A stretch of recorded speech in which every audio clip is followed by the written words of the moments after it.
Okay. All right. So, who's got a recap from last time? Who remembers anything? We, In the we Feywild. we're in the Feywild. We got done with the kind of like a Lost Woods puzzle from last session. Session before last session. Um, I think we were just kind of going along with our dryad. We stopped at a lake. Um, decide that now would be a good place for a short rest or a long rest. Um, Alsana picks out a statue of apparently a was it golden stag, golden antlers? What was the literal translation on that? The translation? Yeah, like his what the name literally meant. I think it was golden antlers. Mm-hmm. Yeah, roughly golden antlers. Maybe he of golden antlers. Depends on how you interpret it. Yes. And so Alsana just kind of paid small respect to that, and then tried to talk to fish. Meanwhile, Kane tried to go fishing. Is anyone else up to anything during that? It wasn't fishing. Yeah, he wasn't trying to catch the fish. He was Making trying. friends. Yeah. Doing fish-based activities. Oh, I was wondering fish-based activities. All right. I was too. I didn't say I wasn't. After that, we headed out and we came across another standing stone, which, fucking Christ, we're gonna just break the next one we see at this rate. Right away. Yeah, I'm sorry. You know I like them. Yes, but if you have them keep attacking us, we're gonna start not liking them. I mean, they're very convenient anchor points for magic stuff to happen. They are. And sometimes that attracts other things. Yeah, Carry But on. I'm gonna wrestle a totem pole and it's gonna be great. yes, but Ariel, you don't draw a lot of art of long stone hallways and dungeons. I don't. You're I turning feel it like into that's that. because it's just more. Here's the thing: it's a lot harder to find. Sorry, a lot easier to find a stone hallway in a dungeon online. Either way, we came across another one that was kind of on, had a 1/6 chance of casting polymorph on everyone if they didn't make a wisdom save. And they polymorphed her into some various animals, and then a bunch of displacer beasts came in. And we start dealing with that. Kane threw up a thorn wall, and Alsana summoned some blink dogs.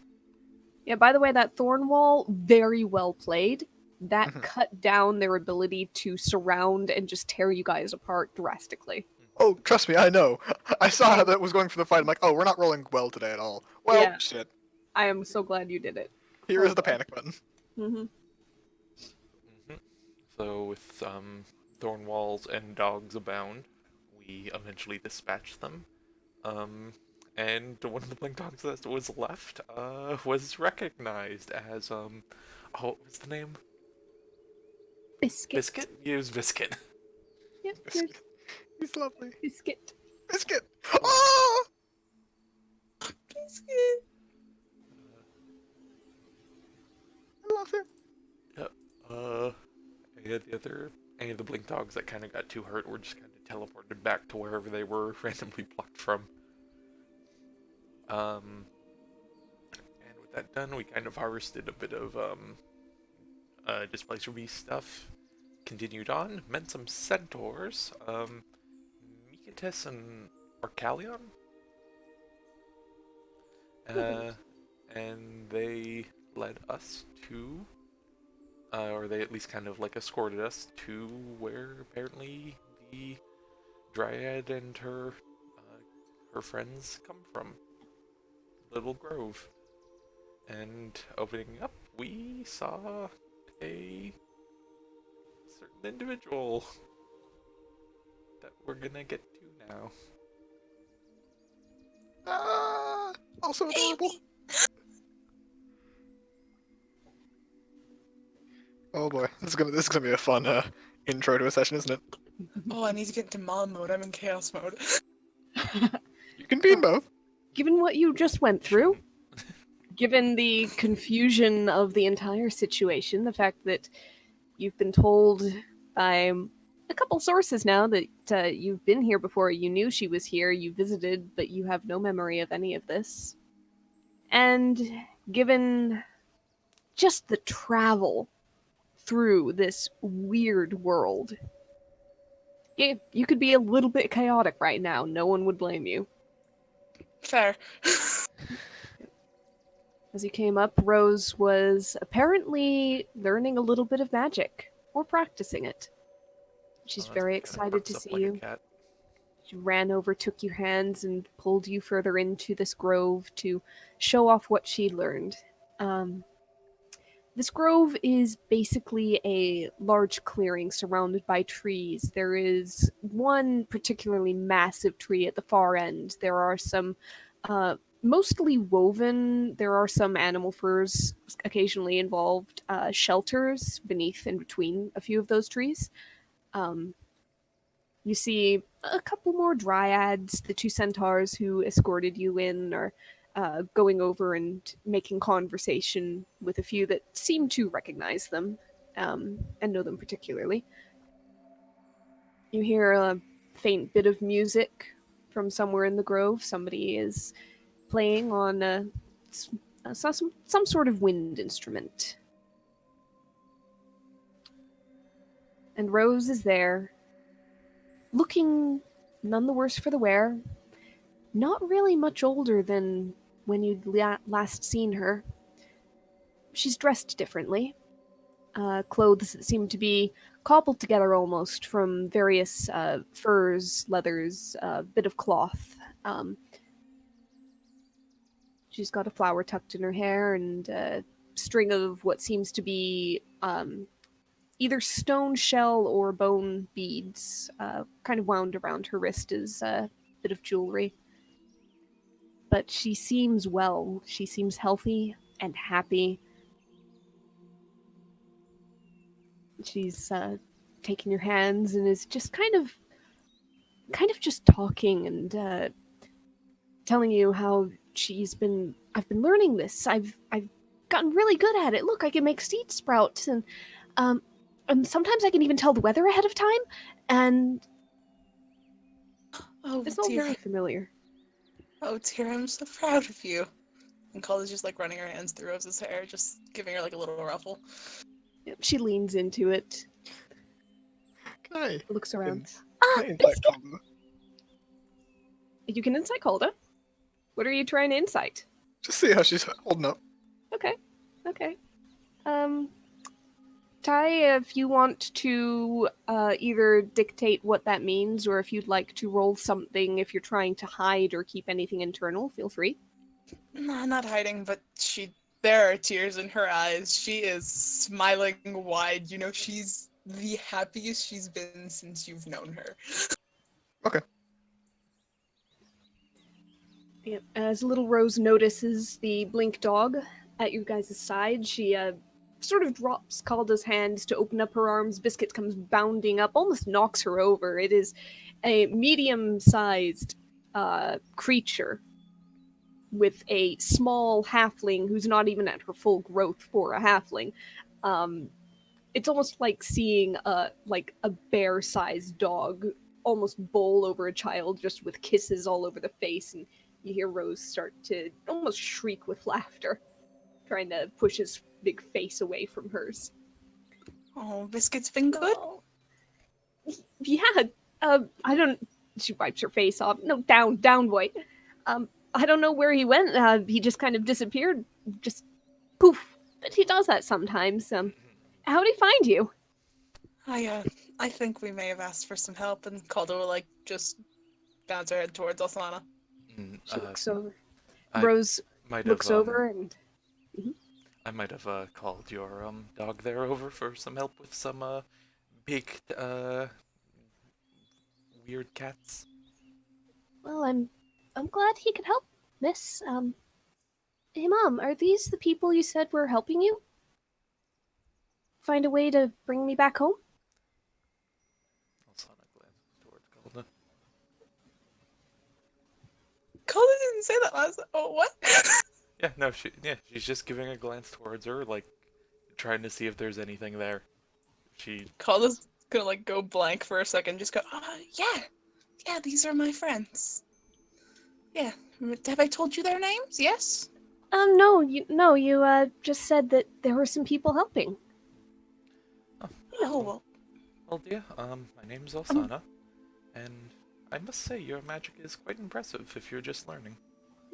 Thank you. She kind of like taps the, if she still has the sprout nearby, Alsana will tap it and make a few more bloom on it. Oh, you know this magic too? I know quite a bit of it. I've been practicing this one. Do you know this one? She reaches over and picks up a staff of wood, kind of a walking stick, very little shaping or carving, almost just a branch with the twigs stripped off and the bark gone. Picks it up in her hand, kind of tightens her hand around it, focuses. You see her little eyes narrow. It's almost a ridiculous look of concentration on this tiny face. And you see this little pulse of natural magic wash out and across the staff. There's no physical seeming change to it. But then she kind of spins in her hands, and it seems to spin quicker than someone of her size would normally be able to handle such a weapon. Have you made As yourself she a casts- shillelagh? Mm-hmm. And you recognize it as such. It's not one of my specialties, but I've seen it much before. I come from a small group of people who know magic like this. Really?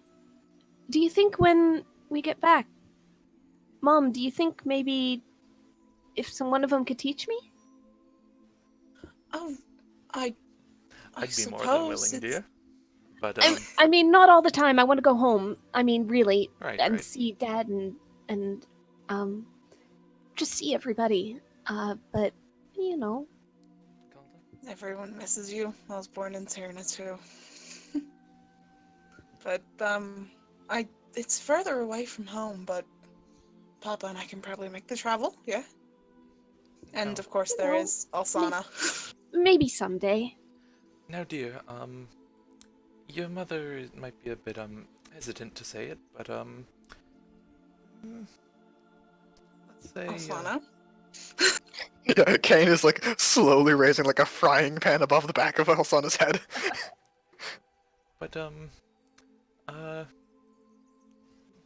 you quite Alsana? remember? What was she wearing last time you came here? She's kind of missing an outfit as of recent. Oh, Frying Yeah, pan I- slowly lowers. yeah, I kind of, yeah. Let me think. As I quickly look at like Calda's current equipment to refresh my goddamn memory. What you got on right now? Chainmail? Chainmail, Yeah, I've got it. great sword. Have you still got Yep. the hammers? Yep. Okay. All right. She I- kind of thinks it over.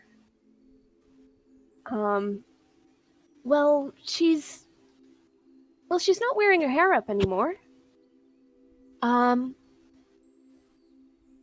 Oh, I don't think I've seen this bracelet before. And she points at the bracelet that Calda you were sent on your journey at one Yep. point. That's new.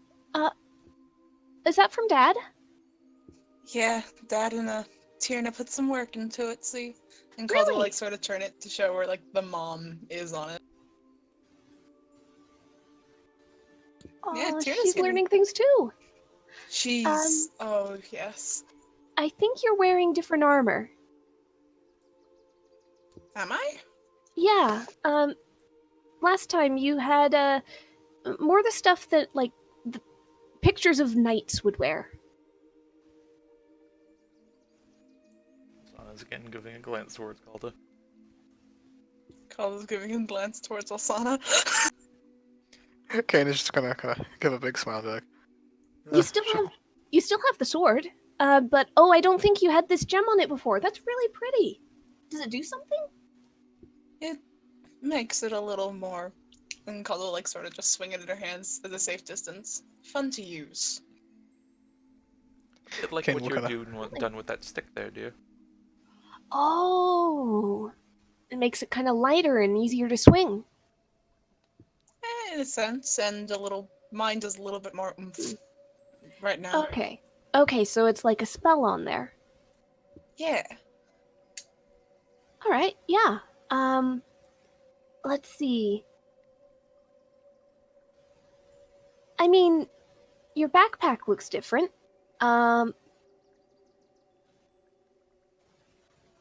Yeah, I don't Cool. think there's really much of anything else though.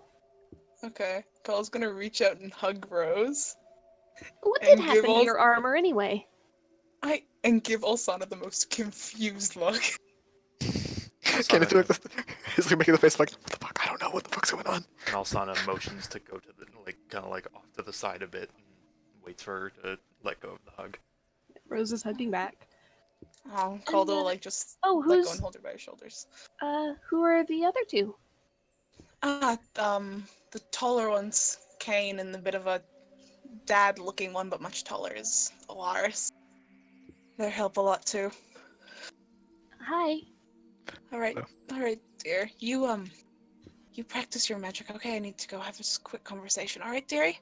Okay, we're just about done practicing, but okay. Make sure Right. Biscuit is all okay. There was a bit of a scrap. Yeah, I don't know. Yeah, Oh. make sure Biscuit's all good. Give him some lovin'. Okay, yeah, Biscuit over here. Come here. And she starts actually speaking in a language none of you know. You see Biscuit's ears prick up and he comes trotting over easily. Alsana still has Lays down. comprehend Comprehend. languages up. Yep. She did You it right understand before they it. got here. You understand it as basic commands. Biscuit, come. I need to check you over. I need to make sure you're not hurt. And it's just basic words like that. I don't think comprehend languages tells you what language it is, It does not. No, but yeah, she can guess it's Sylvan. you can guess. Alsana will also go. And not just Biscuit. There were a few other pups like him. Maybe if you can ask him about them, make sure they're okay. I will. Thank you, dear. And Caldwell's gonna Alsana's, like, go over pulling- to Olsana. pulling Cult off to the side. Okay, Okay. I've always had this armor. Define always. As in, ever since I've been adventuring, I haven't grown in 29 years, Alsana. This is my armor, So right? So I'm putting another stock in the point of you were part of some other religion or belief that had your memories taken from you. But we don't know that. My bigger question is, are you going to tell her? I don't know yet. I thought she'd be 17. You know the Fae don't do well with time. Yeah, I didn't expect to see a clear 13-year-old. I at least expected like a year. We can't assume much of anything right now. We can only take what she tells us. That being said, I'm going to have to insist you make your position known to her, or at least ask some of the dryads about it more before you do. There's something here I find a very pressing concern with. If you, and it, assuming it was you, was here last time, why did you take her with you? Clearly you were able to come back. Why not her? What's keeping her here? There was one dryad that was helping teach Rose, right? Yes. And then Calder will just like ask them to come over just for a moment. Okay. All right. And she heads over. A little bit shorter than Ruelia was. Slightly different features. Hello, dear. Hello, What's your Mother name? of Rose. Sabatia. Quick on the draw. Sabatia, you know me, right? Generator open. Sabatia, you know me, right? Of course. Why would you ask? We find ourselves in some trouble. I don't Oh. remember you or ever being here before. Oh. Well, I would say that is... Did you lose last time, or no, the time before, or perhaps the time before that? You mentioned a necklace that helped you keep everything that you brought with you and go back and not lose time. Did you lose it, dear? I had a necklace? Well, so you said. Can you I- describe it for us? It was never really shown. You wore it under your armor, you just mentioned it once in passing. Calder sort of just points at like the wedding ring she wears over her armor now. She looks at it. Perhaps I never saw it. Alright. That's great. Aside from that, do you know why I never took Rose back with me? You said that it wouldn't have been possible. You needed to open a door from another direction. Something very cryptic. I'm sorry, I don't really know anything beyond that. It's alright, but Yes. I'm so sorry. You just asked that we look out for her in the meantime, and so we have. When was the first time she and Rose came here? Oh, Rose came here alone. I don't know how long it was. Not very, surely. She's, I know that mortals change, and she's hardly changed at all. But she was hurt, confused, lost, so we did our best to take care of her and make sure that she wasn't hurt anymore. It was some time after that that you came and searching for her, finding her, I'm not sure which. Did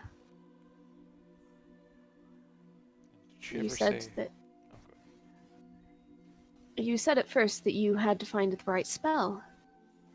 And then another time you came back with the right spell, but it didn't work. It just sent you, not her, and then you returned and said that you knew the problem, and that was when you mentioned the door from another direction, and just that you had to go through the right way. huh. That scares me. I'm usually not that smart. I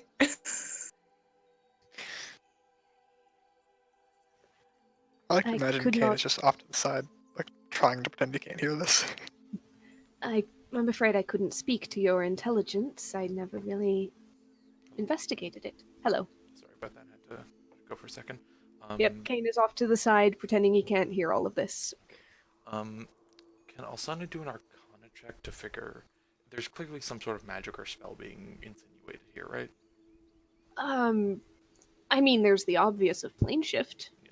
but But the thing with the door and that, has she come across any of that? With especially being like with the group she was with a while ago, and knowing like having a Feywild expert in her camp for a bit. you can go ahead and try to make the Arcana check, All right, guidance. which could be very interesting. 22 plus 123. 23. As far as you know, a plane shift spell just plain works. There is nothing in it about doors. There is nothing in it about doors from different directions. Portals go two ways. It doesn't matter which side you enter from. You've never really heard of somebody doing a plane shift or similar spell, and one person goes and one person gets left behind. Yeah, you got nothing. Has Kulta, in her times before, ever mentioned any sort of Did you have any sort of iconography on her? Did she mention any sort of god or spirit or anything helping her? She mentioned some people helping. Did she ever give more details than just people? Only that they were very powerful, and they were the ones who knew of the location of this door, and but that it would take some time and some effort to access it. Huh. I have no clue. Alsana, because I thought originally the people I brought up were you guys, like, to help, at least, just helping with something. I haven't been here in the time you've known us. No.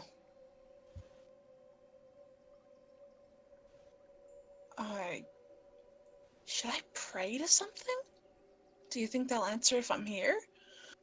It's worth a try. And she places a hand on Calda and gas guidance.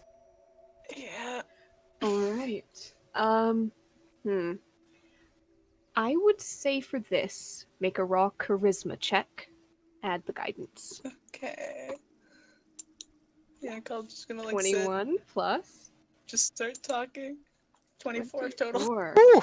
All right. So you retreat a little distance with that guidance kind of tugging on your thoughts and not quite emotions, but giving better form perhaps to the words as you think or speak them. What would you call out? What would you say or think or do?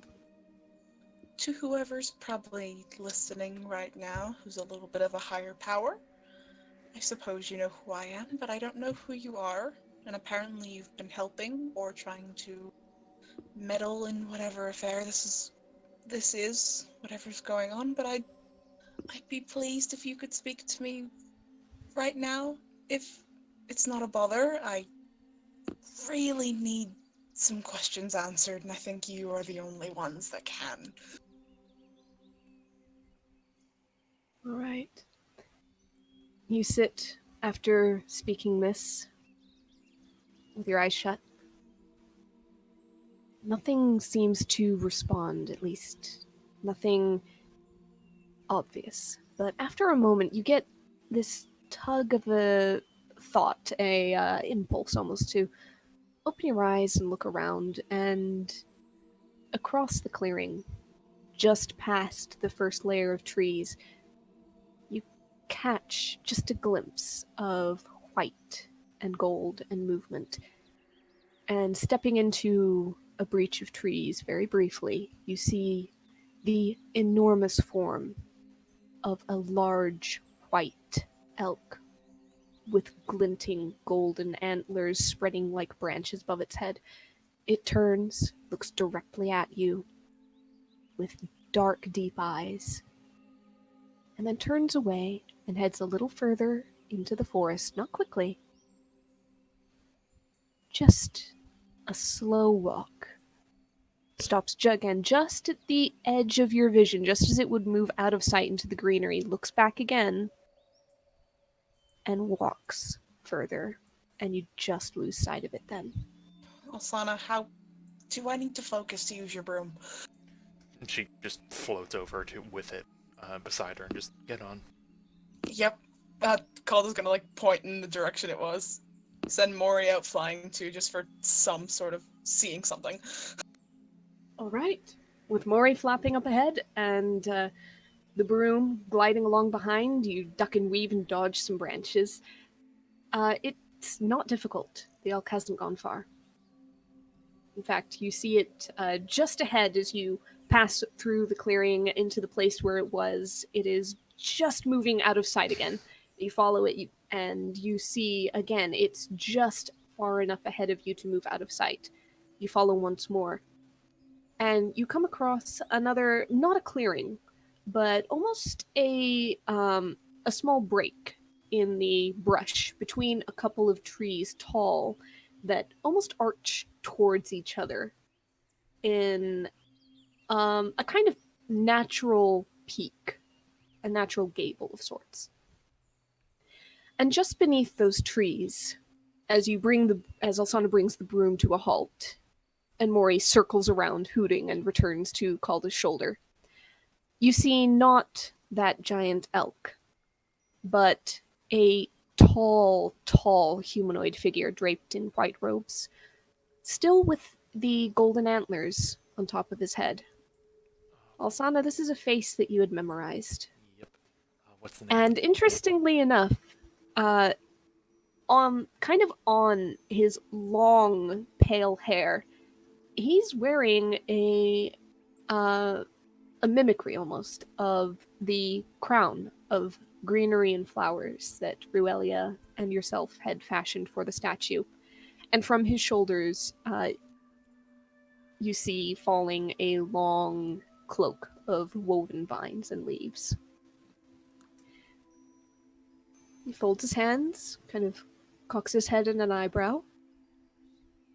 I must say, I wasn't expecting to be called. I will say I wasn't expecting anyone to answer. I see you like the little accessories.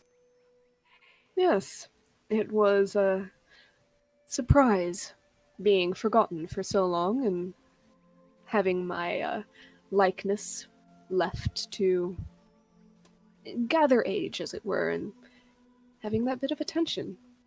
I was thinking of perhaps approaching you at some point to offer a small boon in repayment, but then you called to me. Or rather, you guided your companion in doing so. So, why is it you've called out?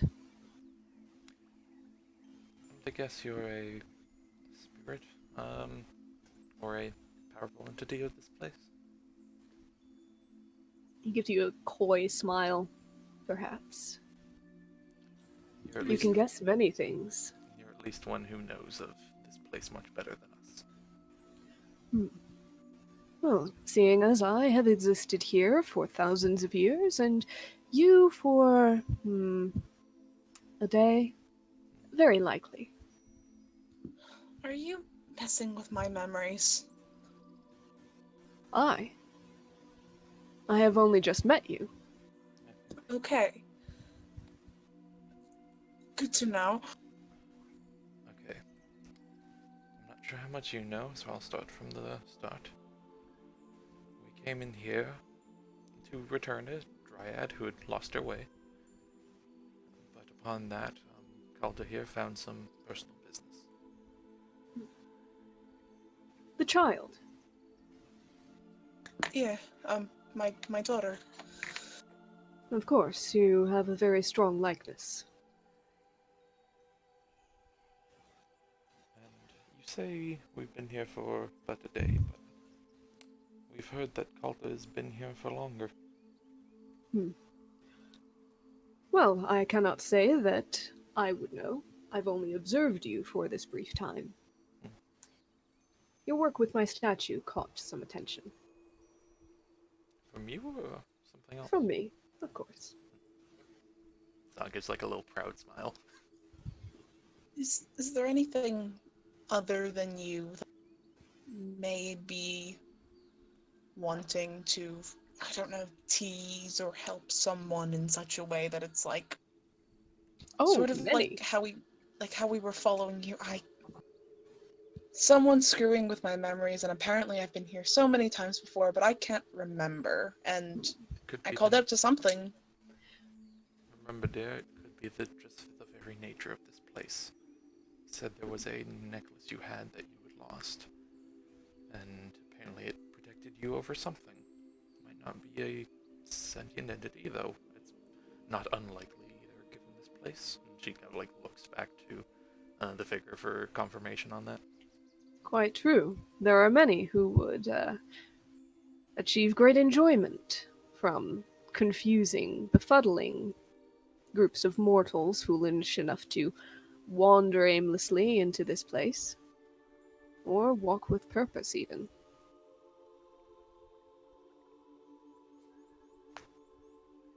That's great. Have you seen the necklace? I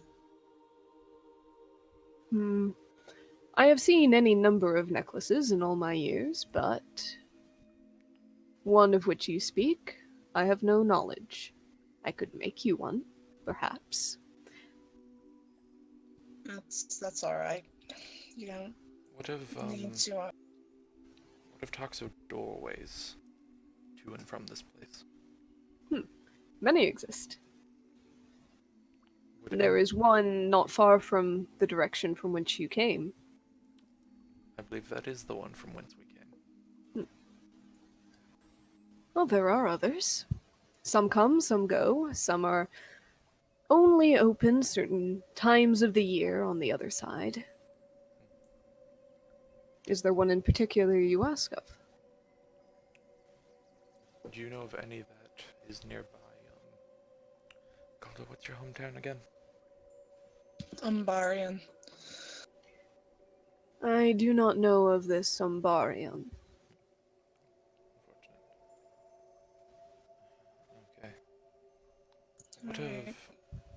What Alright. of doorways being limiting, or of someone trying to, for example, Calder here, trying to take her daughter from here back home and not being able to, only returning herself without her daughter. Such a thing should not be possible. As long as you are returning to the right home. What does that mean? How shall I put it? Are you familiar with a spell that banishes creatures from whence they came? Alsana Yeah. nods and she might have it. Consider this. If, say, a dryad were to enter the material plane, and if that spell were to be cast on that dryad would be sent to the Feywild, of course. However, that spell cannot be twisted to send that dryad to the Shadowfell, for instance. Similarly, if the spell were to be cast upon you here, you would be sent back to your own plane. It would do no good if you and a companion from another plane were to be put under the spell at the same time and expected to appear in the same place. Do you mean to imply Calder's daughter's home plane is the Feywild? Oh, of course not. Though, she has been here a while. It's been on the material longer. But no, she was born and belongs to the material.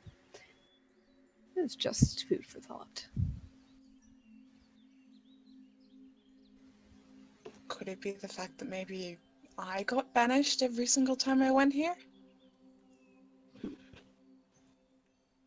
Unlikely, but that would be one way of going home. It's also possible that something went wrong using the spell. Perhaps not enough power to move to, perhaps the wrong sort of spell. I wouldn't know. I was not the one casting it. Alsana, does Alsana know enough that banishment targets one to start? You probably know at least the basics of the spell. Do you think? It's in the druid's repertoire, I'm pretty sure. Let me double check, but I'm pretty sure. Banishment? I'll be surprised if it isn't. It might be under mine specifically. Let's see. It could be under yours. Sorcerer, Warlock, I'm not Druid. sure. Yeah. Banishment is not a natural druid spell. Okay. Let me double check the Twilight then. Well, in that case, you might be doing a quick Arcana roll to see if you know how it works, but... It is a paladin spell, though. Mm-hmm. I'm Yeah, not it's at that fourth level yet. level, Yeah. so yeah, she wouldn't be familiar yet. No, just speak with dead and etherealness.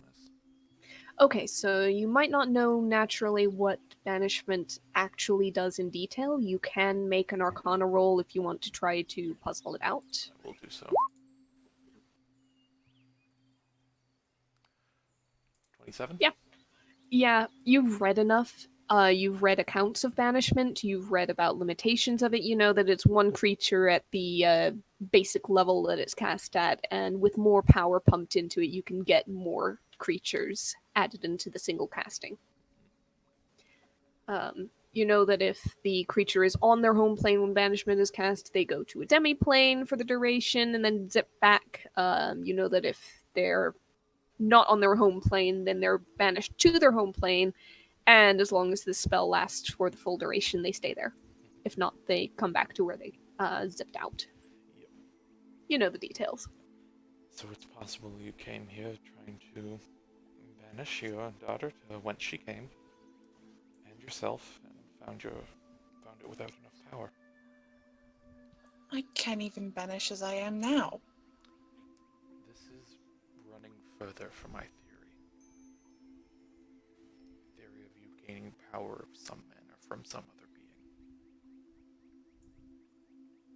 Could have been temporary power, could have been maybe a thing. Like your wand, like from the unicorn, it casts spells. Alsana like cringes at her saying that out loud. Not many would dare to carry the wand made from the horn of the unicorn.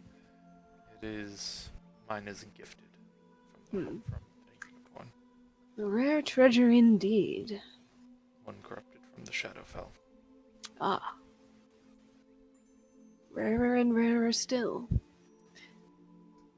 Regardless, unless that horn is capable of banishing or shifting planes, I doubt that it will help you much in this instance. She shakes her head sadly. I'll double check. I'm pretty sure I know the exact spell on that thing. Pretty sure there's nothing as strong as banishment. Yeah, detect evil, calm emotions, spell magic, and things like yep. Yep. So no, it's just Well, regardless, you could simply attempt to take your daughter home again, or I could offer a bit of help, though I might need a favor in return. also I gotta look at what I'm curious just to know what kind of favor someone like you would need in the first place. You see him kind of move as if to sit down, and you see some of the roots from the trees framing him pull up from the ground, almost growing and roiling, until they form a sturdy seat, which he kind of reclines in a little bit. Alsana takes her seat on her broom. I may be somewhat forgotten since I left courts and Fey politics behind, but even I sometimes have followers. People to whom I can grant power and boons. One, unfortunately, went. How do I put it? It's as if there was a light with a sudden shroud placed over it. I can no longer tell if the light is there. I need him found, his fate discovered. If the connection between us was broken off deliberately, or by some means of his own devising, then he is to be reminded of our agreed upon deal, and if recalcitrant, punished in some way. Not with death, but creatively. If it was broken or blocked against his will by some other party, I would very much appreciate the aid in removing that block. And if there was a more permanent end and foul play involved, vengeance. Portals are not strong enough to bear the passing of one of my caliber, of course, but agents of mine, on the other hand, can move freely. Would this be a mission of interest? Alsana looks towards Calda. At the Calda very least, it gives us even more to think on for why you were here before. Yeah, but it's already been a day, Alsana. I would be willing to make it part of the deal to make sure with my magic in this transportation that your memories are kept intact and time does not slip too far out of your grasp. That sounds like a very decent proposal, Calda. Do So- note that one of you in particular will, for the duration of this, be my temporary representative, such that I will not be able to interfere directly, but I will know what you find at the moment you find it. So there's a glance. Think of it as an indirect link between us. Some minor communication, only as far as the mission is concerned, and then it will break off. Be the first unless voice in the back a- of my skull. Unless a more permanent agreement is something you would wish to reach. Warlock Kane. Warlock Kane. Let's look what it called. And the time for this. How soon would you have this done? Ideally, quite soon upon you departing. Oh, so we would be returned before this ordeal. Returned before. No, I could not turn time backwards. I mean, before we did the task you have given us. Ah, well, yes, he went missing in your plane. Ah, I okay. don't expect you to find him here. Though if the trail does lead back, then I will, of course, extend my gratitude, should you follow it and complete it, by returning you memories intact, time not lost again. And just to know what we're dealing with. Her daughter has been here not long from looking at her, but a while from the way Calder's gone on with her life.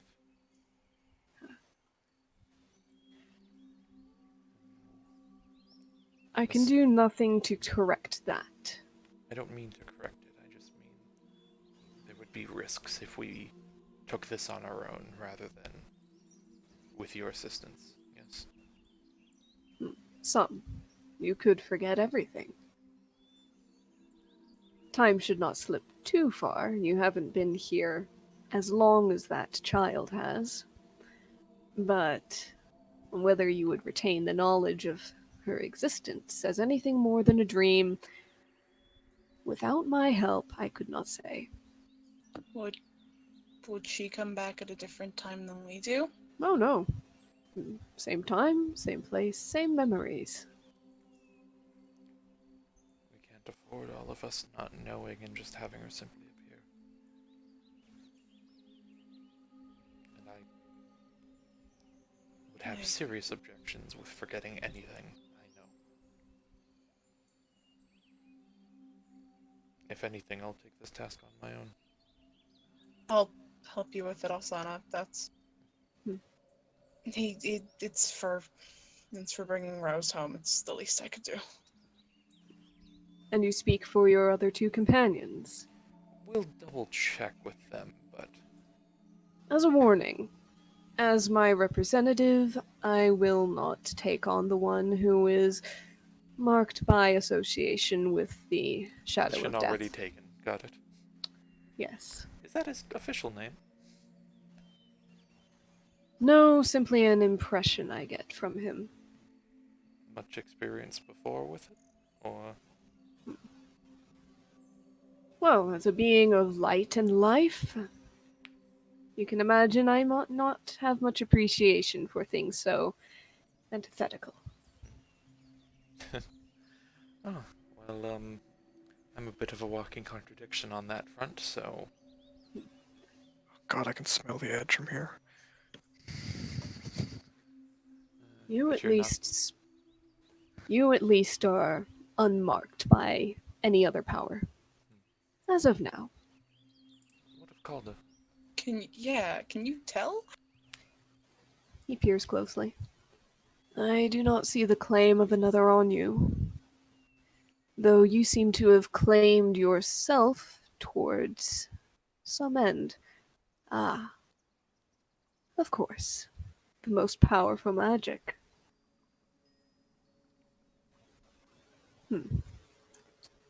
Mortals can do amazing things for those they care about. No, another does not have a claim on you. So, you would be allowed to take my blessing if need be. Does the blessing entail anything else other than taking our bats back in our brains? Nothing of great power, no. Nothing that you could not already achieve yourselves, but a more permanent agreement could see that changed. Always a businessman? Quite. One cannot give out anything for free around here. Of course, of course. Now, see to your companions. I will wait. Yes. Don't go too far, please. Oh, I'm quite comfortable. And he leans further back in the roots, which lean to accommodate him, and just kind of crosses a leg over another. Kind of puts his feet up on a stool that rises up from roots from the ground. Well, we'll be right back with you. Alisana hops on the room and kind of like pats a spot for Calda. Yeah, Calda hops on. Alright, let's get back. And as they're going, it's like, I'm not leaving that necklace business alone. Neither am I. That means if it held the memory, someone's gotta have them, right? It might not hold it, but it could protect you losing it. You might have already. For all we know, there's no chance of getting them back, but even then, I'd like to know where you got it. As would I. Return over the river and back to there and basically explain that all to Kane and Alaris. As you head back, you approach just in time to see Rose showing Kane and Alaris both all the tricks that she's taught Biscuit to do, or at least convinced him to do, as she gives every, not command, but request in Sylvan, and Biscuit has the air of a creature that is going along with this because he's basically humoring her. He loves her very much, and so he will do this for her because it makes her happy. Kane tries to encourage her to ask increasingly more and more frustrating requests, such as like spinning in like 18 circles, or like trying to like do like a somersault. I don't think he can bend that way, Mr. Kane. Oh, hi, Mom! Hello, dear. You having fun? This A little dog bit. is very talented, and your daughter has trained it quite well. Let the poor animal rest. He's had a busy day. Yes, and as have I. Yeah. At your comment, Kane, you hear a very distinctive snort from the dog, and it huffs, turns around very deliberately, puts his tail towards you, and then sits. I thought you were gonna say like shit right in front of me. Nope. Sits with goes up in the air in a I was very expecting like the clear leg kind of dismissal. kind of to like scratch some dirt towards him and then he walks off. Yeah. He'll pull like a small ration from his belt and put it next to the dog. You see one ear twitch towards it, but the nose stays in the air. He'll turn away and just let him do what he wishes. Alright, so Well, Sana, do We you had want to explain we about... had oh, sorry, go ahead. No, I'm gonna go talk to Rose about... And Calda just taps the side of her head. Well, I mean, we found a other path if you don't need to, but I would still recommend honesty. Maybe we should get this over with first with the deal thing. Let's maybe start with that. Speaking of which, Kane. Yep. Kane and Alaris gets the whole story. Alaris just kind of nods along. Kane, Oh sweet, act do I as get? you will. If I do that, can I have a magic that he has? He doesn't give magic. But could he? You could probably do a deal with him later, which is a whole can of worms, but quite frankly, I'm not going to stop you from jumping off your own cliff. He's just taking a back ride like I did with the spirit not too long ago. Well, frankly, I think it's up to Calda. She knows we'll assist her if she wants us to, but if she wants to take a different route, we can do it. I would highly recommend this one. Like, Like I said, I'll yeah. do it my own, simply for my own return and Rose's. I want to do it for anything for my daughter. Let's do it then.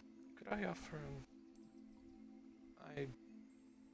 I wouldn't mind being the temporary center for him. If that's something to be had. It's meant to be a speaker, right? And a mouthpiece for the god? No, just something he can look through to make sure we're not pulling his chain on our deal. Alright.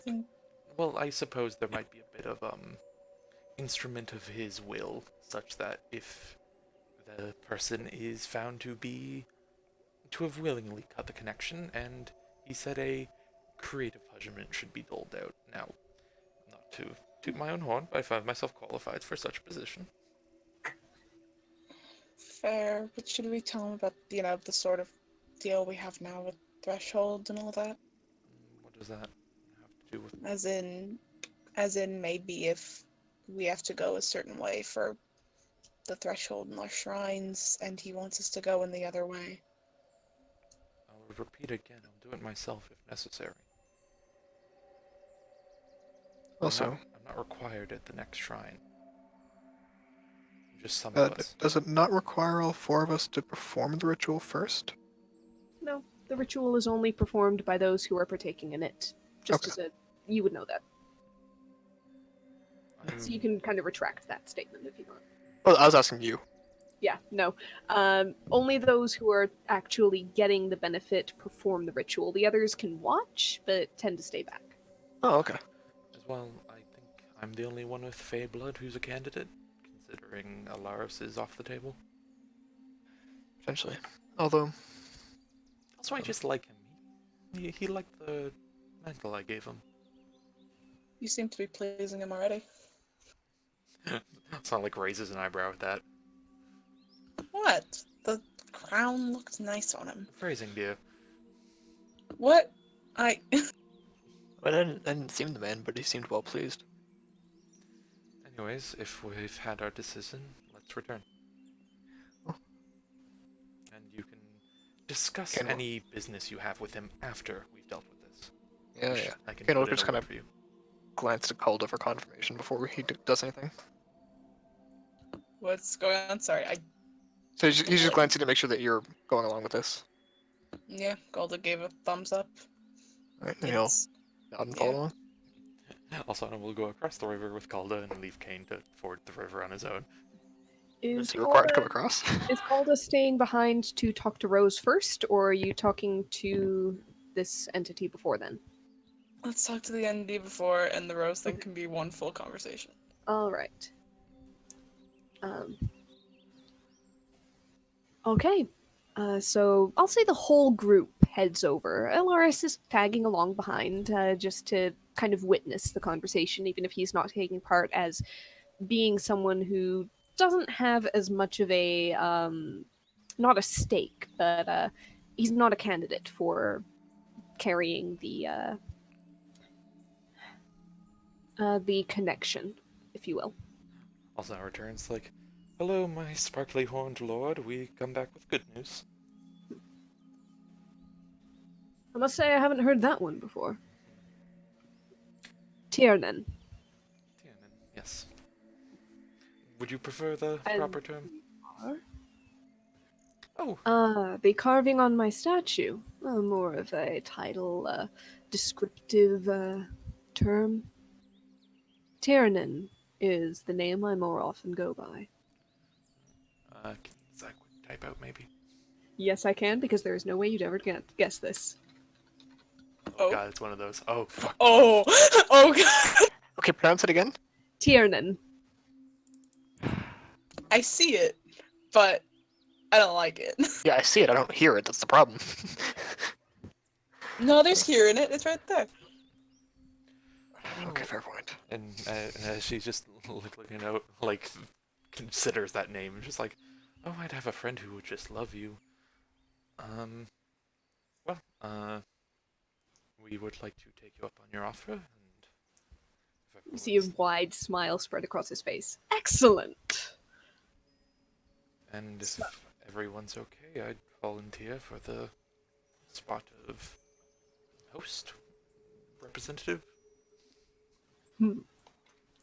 I mean, you've wielded an odd mystical being in the back of your mind before. Also have Yorick. Ah, this seems like a story. And Yorick, from his forgotten pouch, pipes up. Yeah, I'm still here! Yes, I know, dear. Don't worry. I'm asking you about your backstory in the coming times, just not right now. Hold on, that wasn't the skull. I don't was have it? a back! I don't have a back! What kind of story are you after? It is the skull. Yeah, Okay. skull. We can talk later, dear. But also, I know. kinda I've thought of some more jokes to tell. Oh, good. I'll be happy to hear them. Also, I step forward towards Tiernan. Beware, horn Okay. god. You'll have to hear those as well. What a curious artifact. I shouldn't think I would mind. Things get a little dull after a few thousand years. Translation: he's fun, unlike you, Kane. He's definitely unlike me. Quite. Now, details. The name of my warlock was Wyatt Lennon. Human, male. And he sculpts an image out of light and thin air for you. You see a human male. How tall are you, Kane? 6'2". Okay, shorter than you, but not short for a man. He kind of has brown hair pushed back. It's long enough to go down to like the base of his neck, almost his shoulders. A little bit shaggy looking. Hot? Probably. Given, depending on your metric, probably. It's kind of got this, he kind of has this quirky smile and a bit of a tilt to the eyebrows that is like, oh yeah. Yeah, looks people like are into me. He looks like He he has knows the high it. charisma that a warlock needs. Yes, and he looks like he knows it. He seems to be wearing relatively unassuming clothing for the most part. There is like a leather vest style of armor, short sword on one hip, a dagger on the other. The sword seems to have a somewhat ornate hilt. Looks like swirling vines worked into the silver. The name of our warlock was Roy Kirkland. Yeah, they die. But no. Yes, you would. Creative punishment would be the name of the game. Knuckles crack. Yeah. I think his Punishment kids even killing if him. it wasn't his fault. I think his kids Anyway, killing him no. would be creative enough. Time for patricide.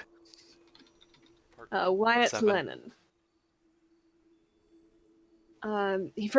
Tiernan further explains that he was from a town in a region known as Galgea. It's called Adra, on the edge of the forest, the counterpart of which you are standing in right now.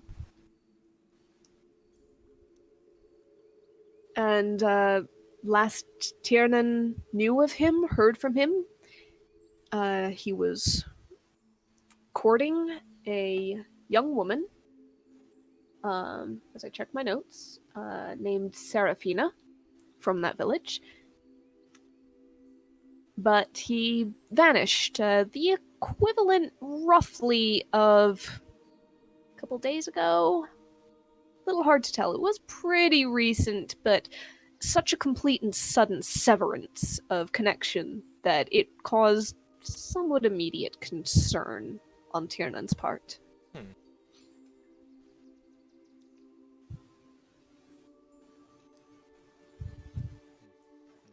I can tell you nothing more than that, only that he was roughly in the area.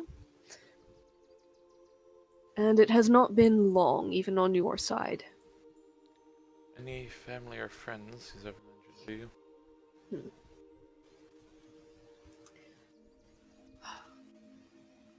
None that he's ever mentioned. I know of some aging parents. I know of an aunt, an uncle, some cousins. Most of his concern was upon his own life. He had achieved what your kind considers their full growth and was striking out on his own. Hmm.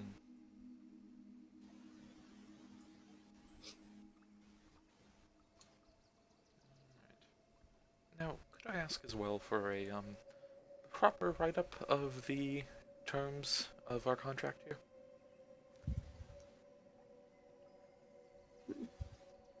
If you wish it in writing, very well, but know that word is bond here. I'm aware, and that's why I would like it so. Very well.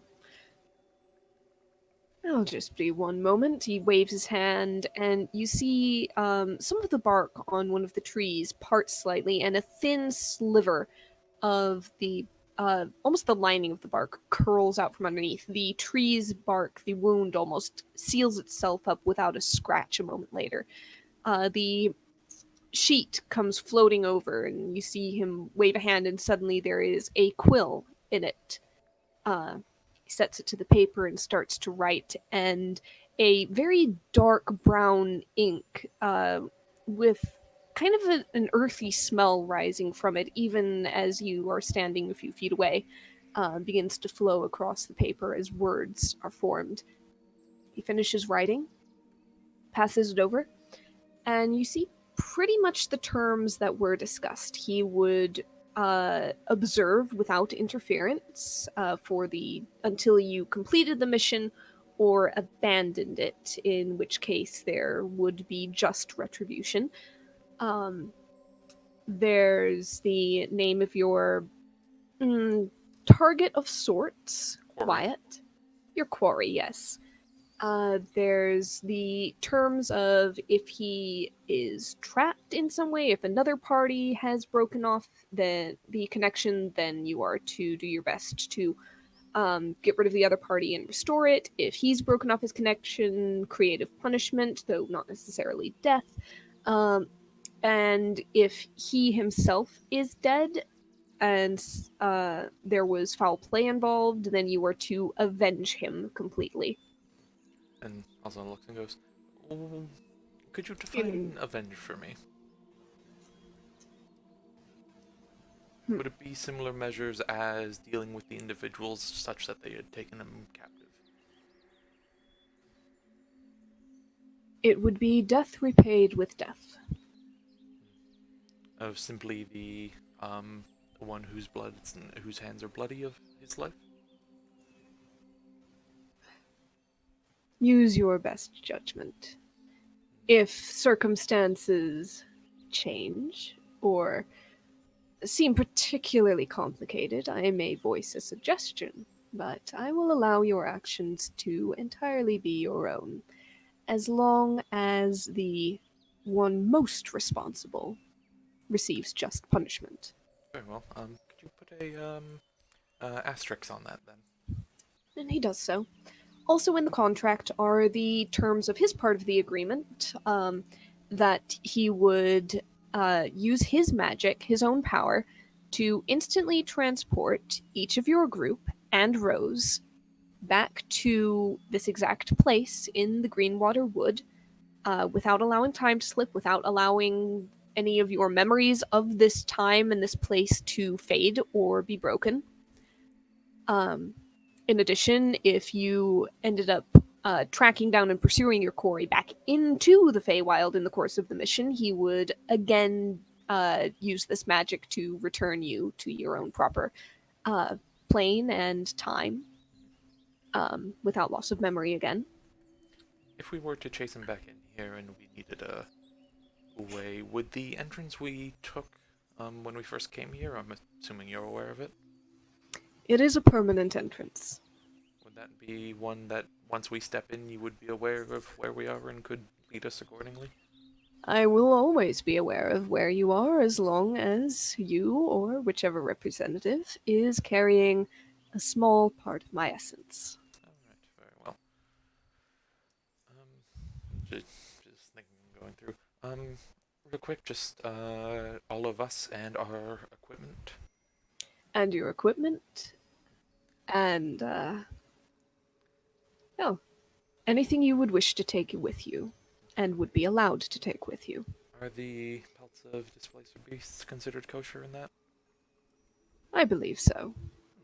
A worthy prize, if you know what to do with it. We're trying to figure that out.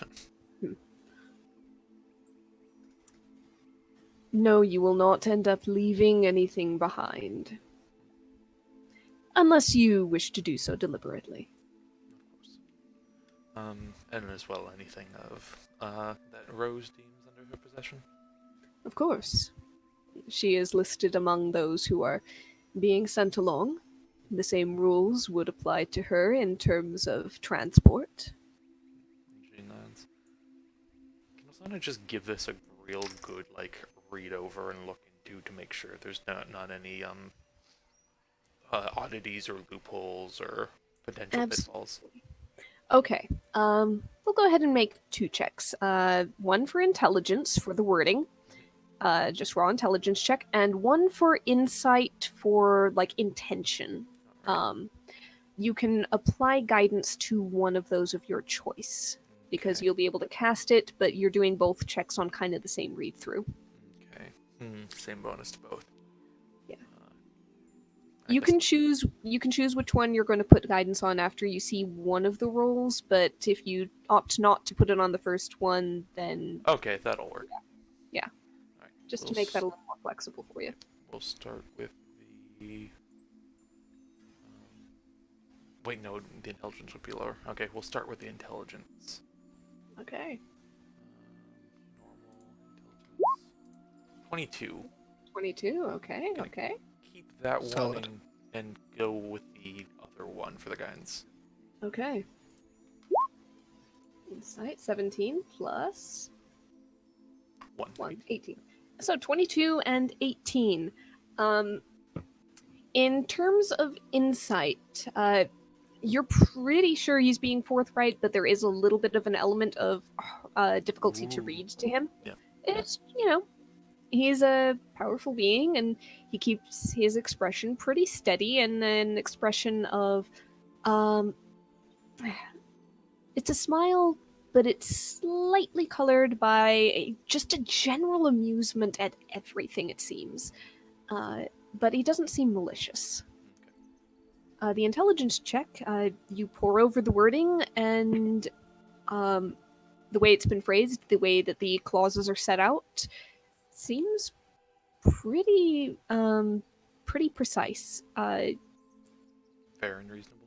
Yeah, fair and reasonable. It is what you discussed. It is what you guys are intending one way and another. There is, of course, the clause in there that once the mission is done, then his essence will withdraw unless you or one of your party asks specifically to make a more concrete permanent deal, in which case he will then... That's a whole nother contract. Yes, you'll decide those terms at that time. Look, all I'm saying is last time that contract went really well for me. So, with that in place, what would you guys like to do? I think that's a good and fair deal. Excellent. Tiernan reaches over and takes the pen and makes a mark at the bottom with a couple of quick flicks of the wrist, hands it back, and you see simple lines, not a signature, but kind of a pair of curved lines from a central point, each with a couple of small branches. Almost a runic depiction of antlers. Very simple, though. If you would make your marks in turn. I like your signature. Alsana will take a look at it, and could you make just one intelligence check to make sure there's nothing she's forgetting that makes this a terrible idea or anything? Devin, your Richter is showing. I know, but we're literally signing a contract with a Fae being, dude. Come on. The paranoid party is showing a lot. I mean, We were would it be literally intelligence or warned would it about be this kind of stuff. wisdom? Whatever, Huh. whatever you deem. Just if it's Your in, intelligence check was pretty high. I'm gonna say that that would probably stand for this in terms of the literal terms are clear and cut and dried, and just, they look fine. there's nothing So like back in- context or anything. yeah, um, I mean, you've probably read so many stories about like Feywild deals and also fiendish deals and also unspeakable horror deals. Some of them go well, some of them do not. It's a mixed bag. I'm gonna say you'll just know that much. Yes, Calder? Is there a deadline on it, or just straight up? Oh, good question. Good point. There probably would be. Let's see. Um, there's not really a hard deadline. It's more the sense of you guys will do whatever is in your power to fulfill this in a quick and timely manner. If it gets to a point where you guys fail simply because of simply on there being absolutely nothing to follow, like it's an open mystery, there is no way you guys are going to figure it out, then the essence will be withdrawn, it'll be written off, and there will be no opportunity for like future deals or agreements. On the other hand, if you guys actively sabotage yourselves, abandon the mission, um, or like deliberately drop it in any way, that's when some kind of retribution would kick in. Okay. So, not really a deadline, but it's kind of like a soft deadline with the option of saying, actually, I don't feel like this being a bad one. No breaking the Yeah. contract, basically. Yep. Okay. And also I'll go and just like, not really part of a contract, but could you keep an eye out for a necklace that holds the same essence as Kulda, I guess?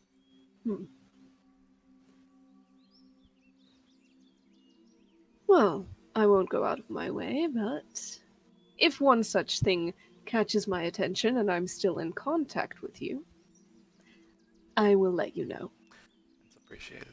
And Alsana will sign off. Calder will wait for Alsana to just give a nod. And Then you just- then will carry my essence. Alsana like puts a hand out.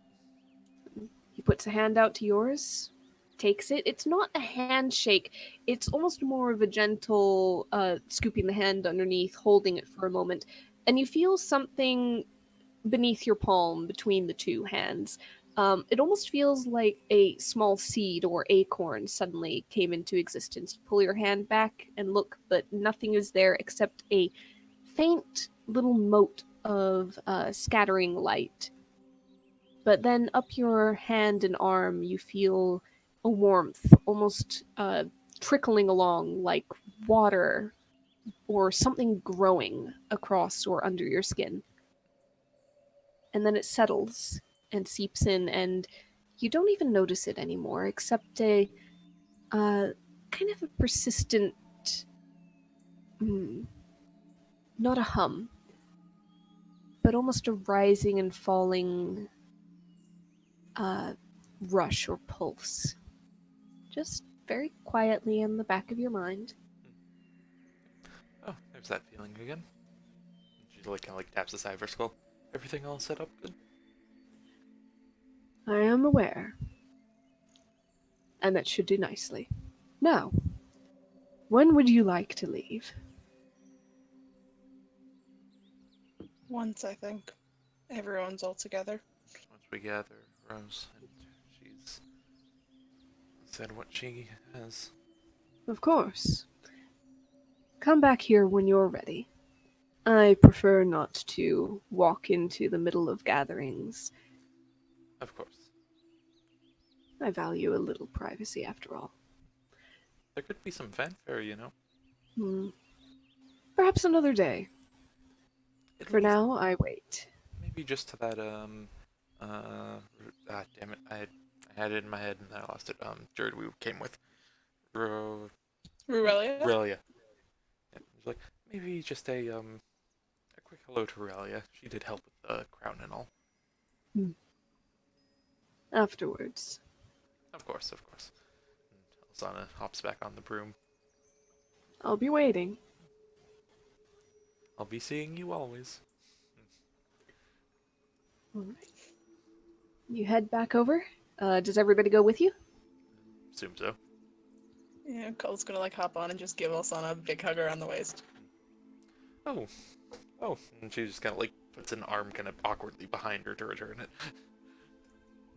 As she Thank you. tries the broom. No problem, dear. I mean, deal with a Fae being has always been on the bucket list. More importantly, I really don't want to forget a single thing here. But more importantly than that, Rose is adorable. Oh, I know. You could teach her so much. Is that permission? She says with like As long barely as- contained excitement. As long as you visit Umbarian, yes. Because I've extended the invite to everyone, and I haven't got a clear yes from you, so if that's a yes for you to visit, then yes. Yes, but also, I'm assuming we're going to be returning, to where we entered.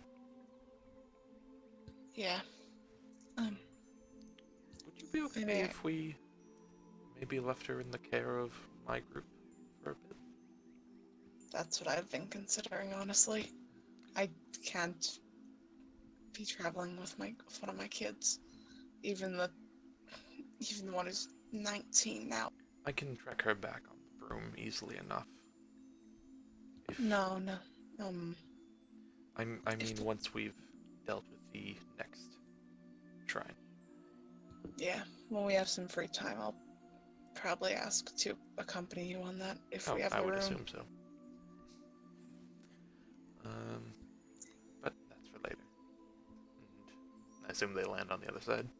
Yep, you do. And you see Rose look up and wave again. Hi. Good news, dear. We're going home. Well, back to not in the Feywild. Really? You figured it out? Yeah. We've got some Some help. extra help. Yeah.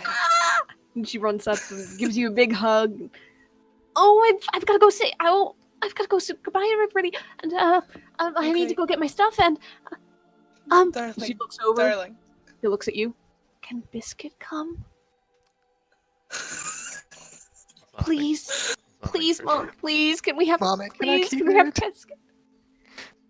Biscuit's a good dog. He's really, really smart. I can talk to him. He understands me when I speak in Sylvan, and he won't do anything bad.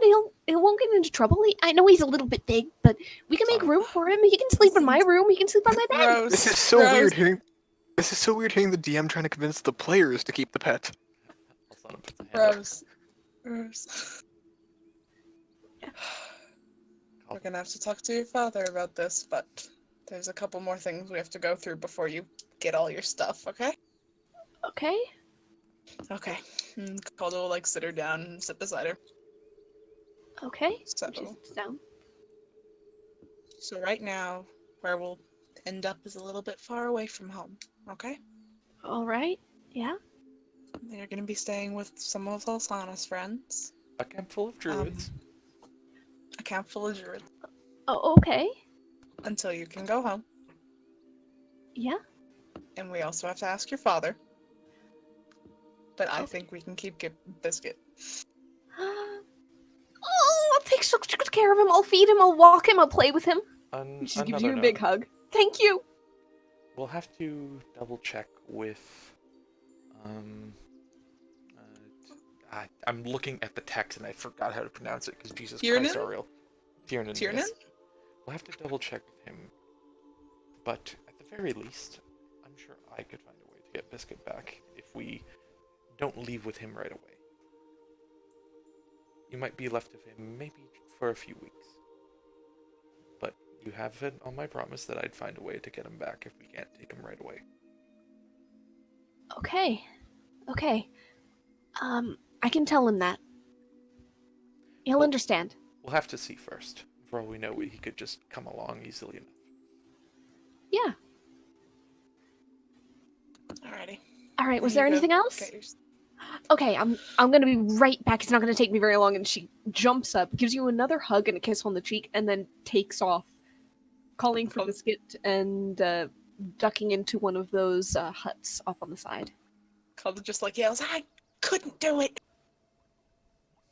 What's wrong, dude? I couldn't tell her.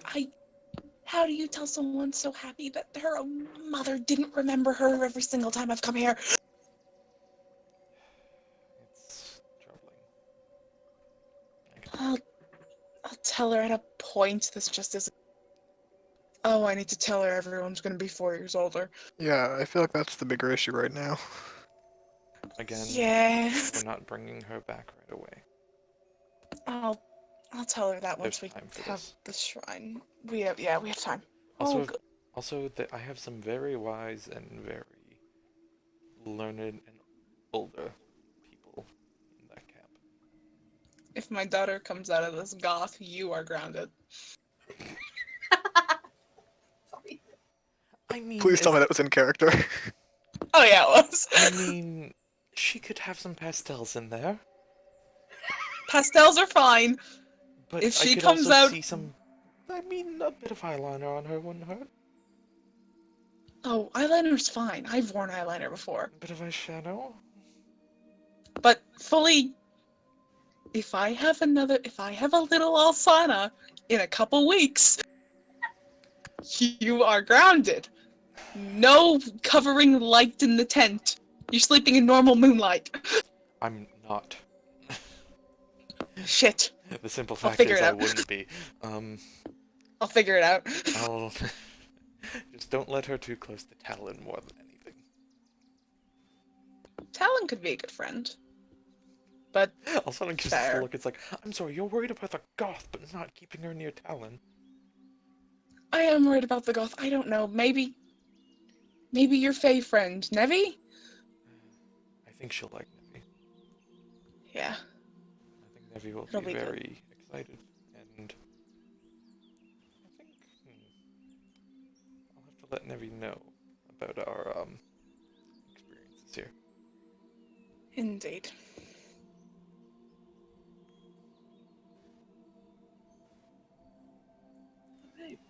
Soon after that, Rose comes running back with a very simple drawstring bag. It seems to have been packed full of, I'm not sure what. But it's slung over her shoulder. She's got her staff in hand. It's not really touching the ground. It's more like carried off to one side. Biscuit's trotting along beside her, easily able to keep up without effort with her full-on bolt towards you. His head's up, ears are up, wagging his tail, and he does seem to be chewing on that one bit of jerky that had been left still. Alright. Let's Okay, head I'm where we ready. need to go. I've we told are. everybody goodbye, and I'll try to visit maybe if that's something possible. I don't know if it is, but you know, they said that, when you get strong enough with magic, sometimes you can jump between planes. Some of the Yep.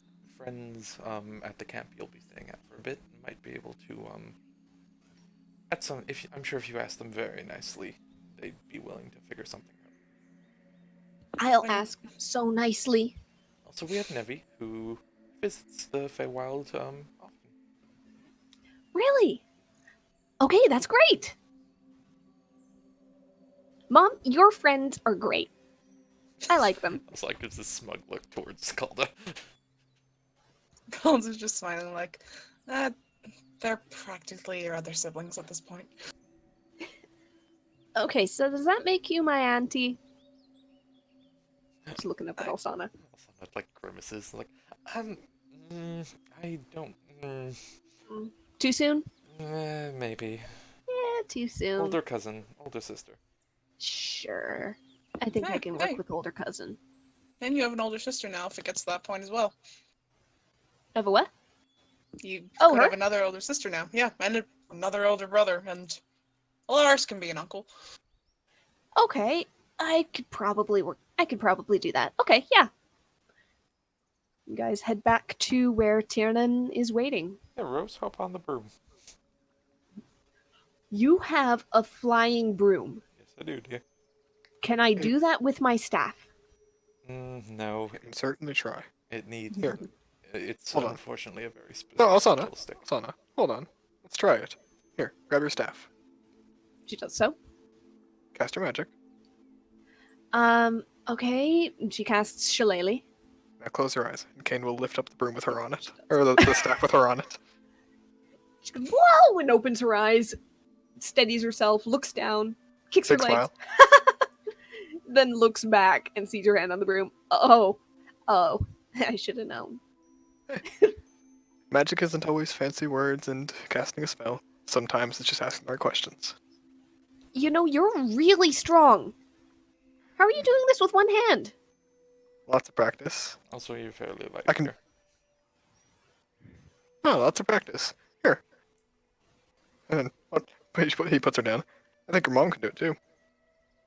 Really? Oh, probably. Probably not as high, but I can definitely pick you up to that point, but Kane's taller. In that case, Kane will use 2 hands to lift up Kalta and let her lift. Yeah, let's do that. Okay, you guys don't even have to roll. It just turns into a a totem pole. Alsana is floating up the side, ready to grab Rose by the collar if she needs to. Rose is grinning and wobbling and holding on very tightly. She's got like her legs crossed underneath her and both hands on her staff, but she's fine until she goes, okay, can I get down now? Kane puts Kalta down. Call the puts Rose down. Rose untangles her legs and gets back up. A little Also- bit shaky, but still smiling. Alsana kind of like there's the fallback on her brooms hanging from her knees and looks back towards them as she's kind of floating above. Unfortunately, that one can't move around as much as mine. Yeah, I noticed. Yeah, maybe I'll find one someday. There's always hopeful thinking. Shall we away?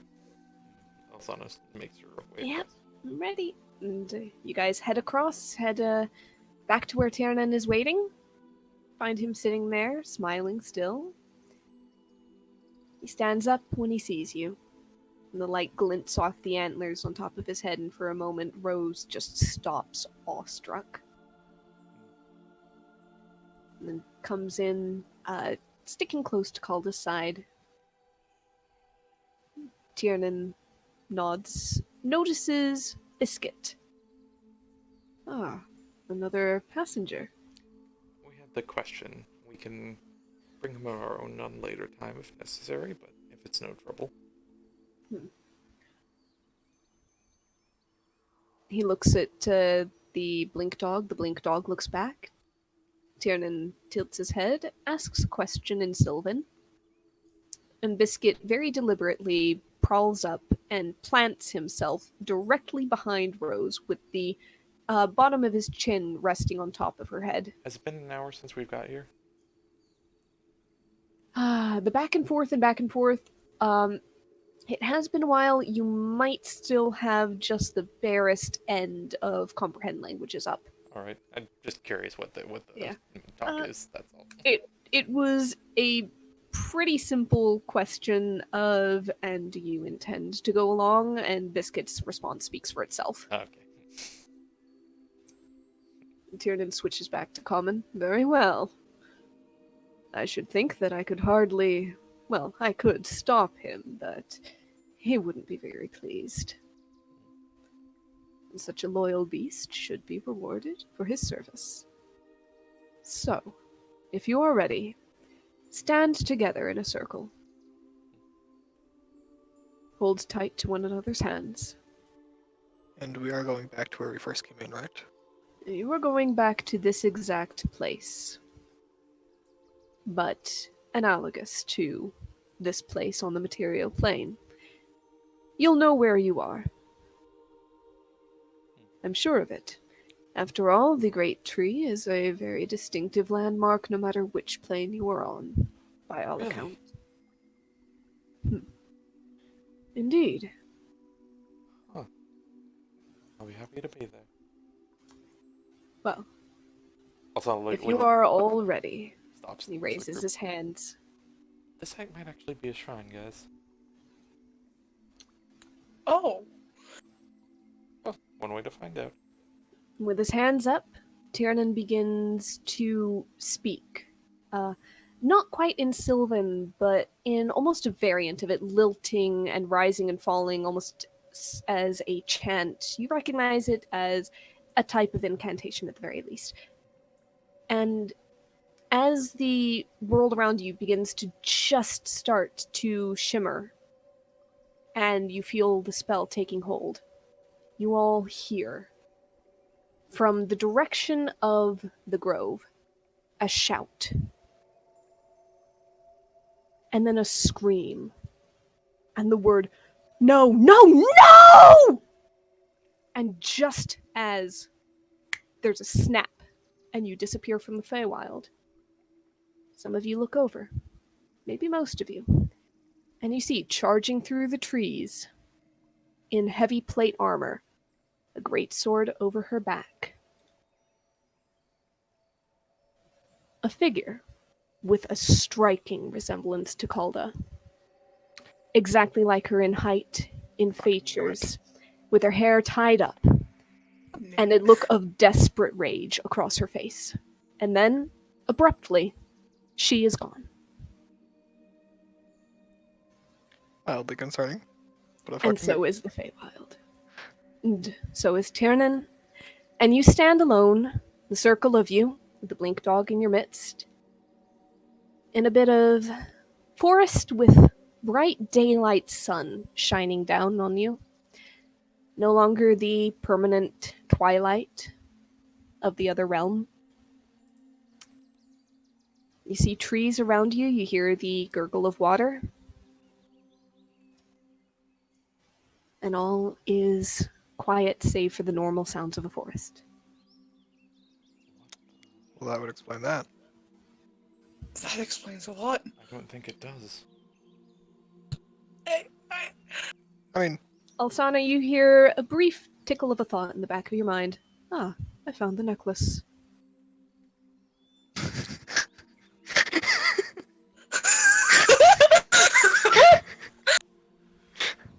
She, like, thinks back, it's like, what happened? What is, who, what? Hello? You get no response.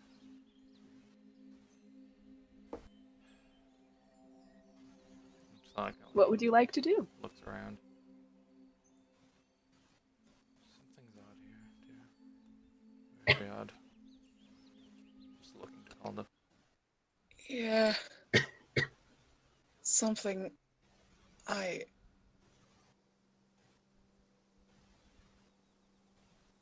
Let's just start moving.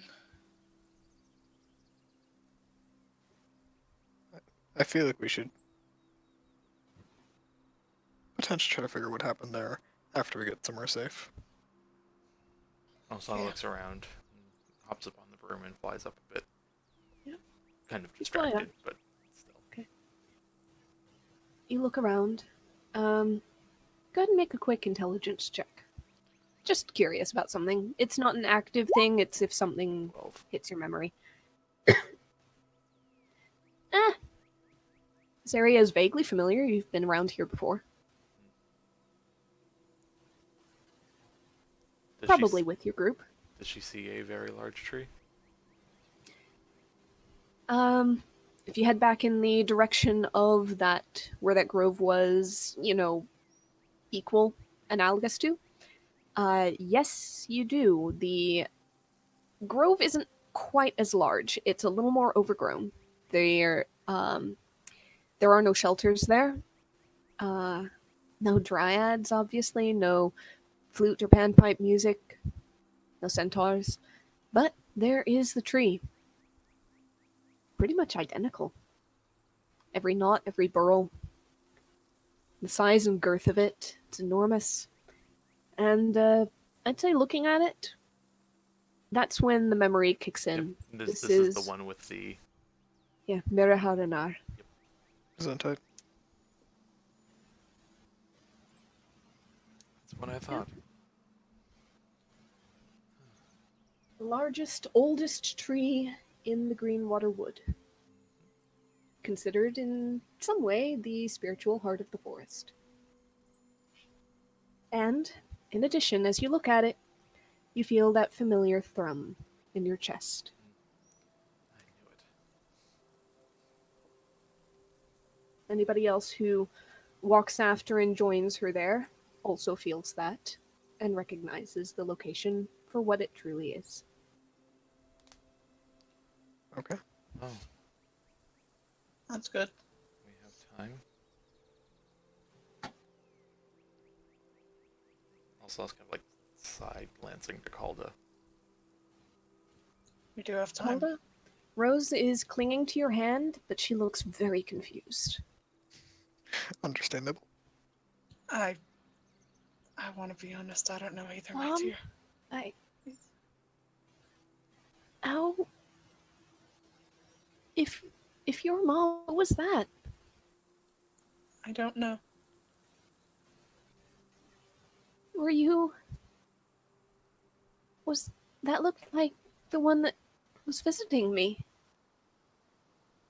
Oh, dear. Did you? I'm sorry. I thought there was something with my memories that... Rose, I haven't seen you in 4 years, darling.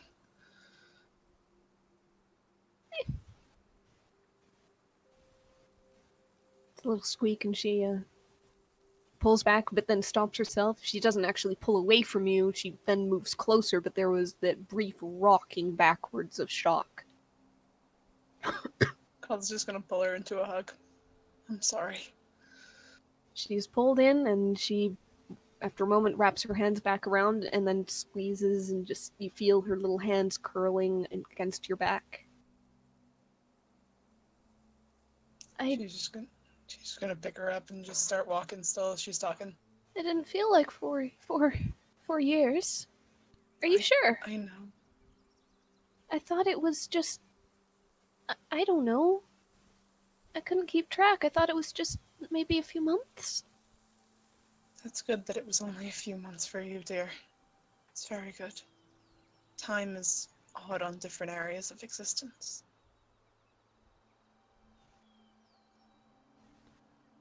Biscuit's walking alongside you. He kind of lightly whines and presses his nose over your shoulder so that it's resting against Rose's face. And one of her hands leaves your arm to reach up and pat him on the muzzle. But, yeah. Tierna and Osborne are a little older. So's Dad. So am I. But you're back home. Wait, how much older are they? Does that mean that... You're still the middle child. You're still the middle child. Yeah, okay, but, like... Osborne... He's 19 now. He's 19 now. That is weird. Does he have a beard? He has some stubble. It's not That is- not going well yet. That is really weird. He had some stubble when he was 15. I didn't think he... Yeah, he talked about growing one. But he didn't really have anything. He had a mustache a couple of years ago. What? It was odd, and I think Tierna's a little bit taller than you now. Oh, that's not fair. That is really not fair. Nah, you're still growing. Yeah, that's not fair either. Also, Naka like leans over, like around the corner, just like, "Height isn't everything, dear." And continues on. You don't have to be tall. Osborne's taller than me now. Oh. There are Okay. a couple new cousins. There are also a couple new cousins. A lot of Oh. new cousins. Okay then. But they're all babies, and you're gonna have some time at the druid camp also, just to Yeah. learn some more of your magic. But I'll be with you when we both go home. I will have to leave again, but I'll be with you at least a bit so we can get used to it. Alright? Okay. Actually, Calda, Yes. we found the shrine. Do we have time? We might. But I want to look into that further. As do I. We do need to immediately deal with what we're under contract for. Yeah. But we are free to do so, which is good. Hot take, is it fully only like the 4th day of the month? You haven't really confirmed the date with anybody, but it would That's have true. been roughly that. What time of day is If it? Where I'm doing that. Early afternoon, midday to early afternoon. Okay. And you know that from here, your current druid camp, as I move you guys back onto the regular map, we don't need that anymore. You guys are roughly where the little box is, and your regular druid camp is about maybe like half a day's walk less. You can get there by evening. Well, we know exactly that where to direction. go. Shall we away? Yeah, let's go for our walk. Welcome to the slightly less colorful woods of your home world here. Yeah. Mom, are you getting tired? I can walk. It's alright. Calder will put her down. Okay. If you want a better view, though, my shoulders are nice and strong. If you want an even better one, my broom has a room for another person. Maybe later. I'm gonna walk right now. But Sure. thanks. You see her wind a little hand into the fur on Biscuit's side. And you guys begin to walk back towards the camp. I love this child. Me too, man. I just met Rose yesterday, but if anything happened to her, I would just kill everyone. Because nothing will happen to her. I just gave birth to Rose 17 years ago, but if anything happened to her. And the walk goes relatively uneventfully. You get back to camp as the sun begins to set. Neve! After a full day or so of seeing nothing but sunset, it's both familiar and you're a little tired of it just as a general principle of things. But at least this you know is temporary. And yes, you walk up and you call out for Nevi. And pretty shortly you hear a She goes to coming. She goes to their tent. Yep. And actually, they are outside their tent as you come up, and they come running over. Oh, good, you survived. Yes, we did, and she runs and hugs. Welcome back to you too. And oh, hey, who's this? She seems to be looking down at little Rose and Biscuit standing next to her. This is my daughter, Rose, and her dog, Biscuit. Rose is a bit of an aspiring druid. Really? Yeah. Nevi reaches out a hand. Nice to meet you. My name right now is Navariel, but sometimes it's Navarion, and it's usually Nevi for short. Rosa gives you a slightly uncertain glance, Calda, but reaches a hand out and Also leans takes over. Nevi's. They shake. Also leans over to Rose, like, be careful with this one. Tricky as a fae. Yeah, I've met a few fairy dragons, kind of like them. And you see Nevi's face brighten up. Oh, you've met fairy dragons? Really? You pull any good pranks? They sort of, well, they made it look like a tree had moved, and I kind of walked into it once.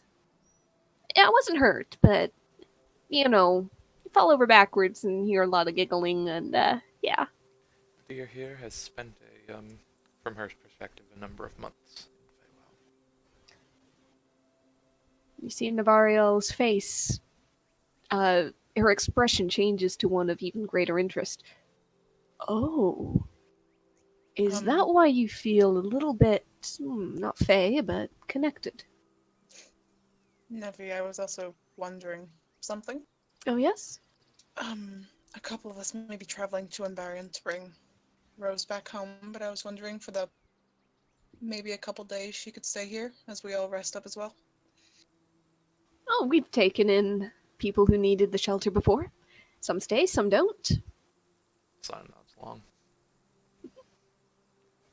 I think that we could very easily look after her, and if you'd like, she looks at Rose, I could teach you a few things. Little fey magic. Your druiding ways have always been a bit tuned to Fey, hasn't it? Of course. Not like you, walking in between dusk and light and shadow and... Speaking of which, do I feel any different to you right now, Nevi? Gives you a sniff in that direction. You smell very much like the Feywild, but to be expected. Alright, so, I think, a little bit like Brock? I see you picked up a little something. Yes and no. We, maybe made a contract with a, spirit Fey. Ah. And, well, she looks down first at Rose. I think I should probably introduce you to everybody in the camp if you're going to be staying a day or two.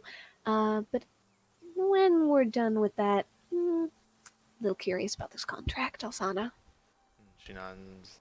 I read it, but it's what made sure we got back here with everything intact. Very interesting. We can talk later. Rose, first of all, well, let's introduce you to the head honchos, shall we? Yeah, okay.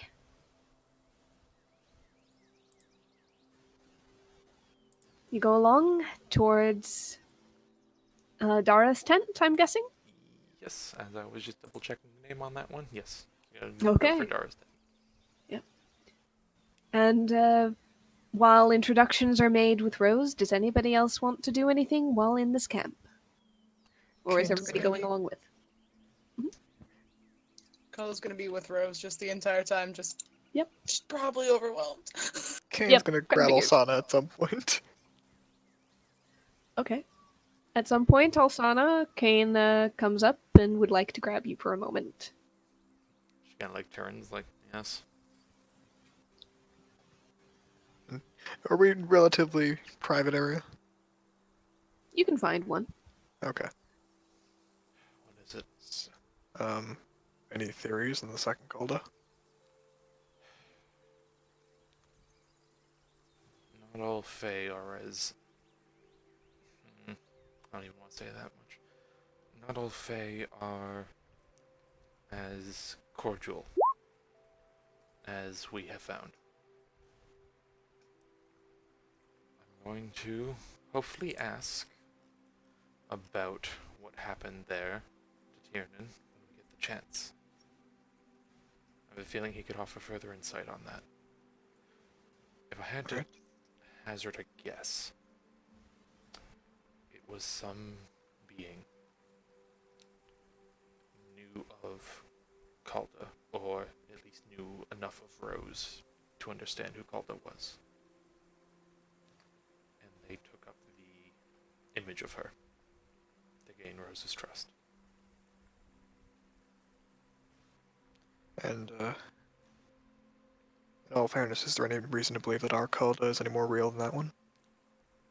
In truth, if she isn't, she's been putting on a hell of a masquerade. That's what I mean. Is there any reason to believe this is the first, or no? There's a few thoughts in my mind. First of all, under the assumption that this Calder is the same Calder we've met this long from the beginning, the one we're with now, and assuming that this Calder is the one who is legitimately from her hometown and is the actual mother of Rose. Then the only option there is there's some being in the Feywild that did her best, or their best, to take up the image of Calder and gain Rose's trust. Is that a common Fey thing? I don't know. Fey are weird, Fey are odd, and Fey are tricky. I don't know to what end they would want to gain that trust. But it's not a stretch to believe it could happen. Yes. Alright. I'm not one to assume the desires and goals of beings like that. The other assumption is that the Calder, who's currently in this village right now, is not the one we met back in Threshold. That at some point during our trip to the Feywild, or hells, even in our trip from then to now, she got swapped out. And she's Alright. currently in the Feywild right now. And whatever we're dealing with is some other being.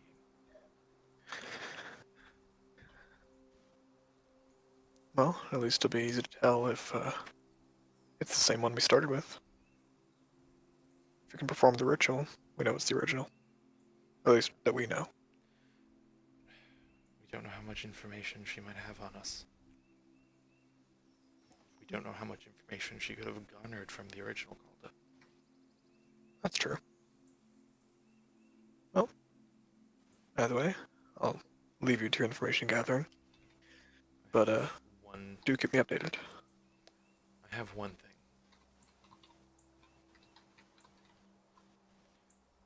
Alright. Remember my moonbeam. Yes. I'm just gonna click it for the sake of simplicity here.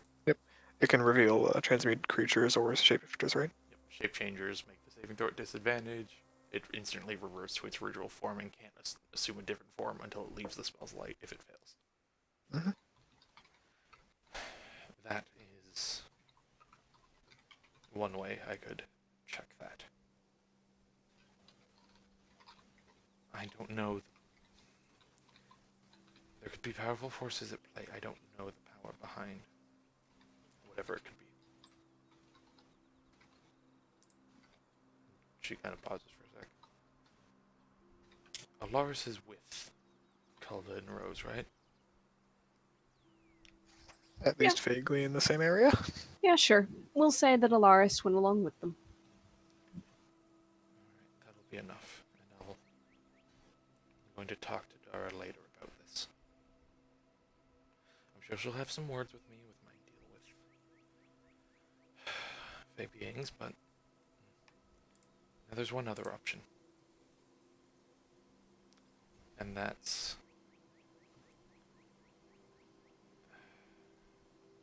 that the contract with Tyrion was completely well and fair, but there were some ulterior motives there. And I really hope not, because I really like him. But as we've been warned and said before, Fae can be tricky. Best we can do right now is look in on Calda as best we can. Make sure it's the one we went in there with. And I presume you trust the people here? She nods emphatically. I would trust them with my life and my death. Good enough for me. One other option. That Calda is the quote true one, the one who originated from the material. And she was stuck there. And the one we have didn't change out when we just went in there. But when we... back when she tried to find Rose on her own.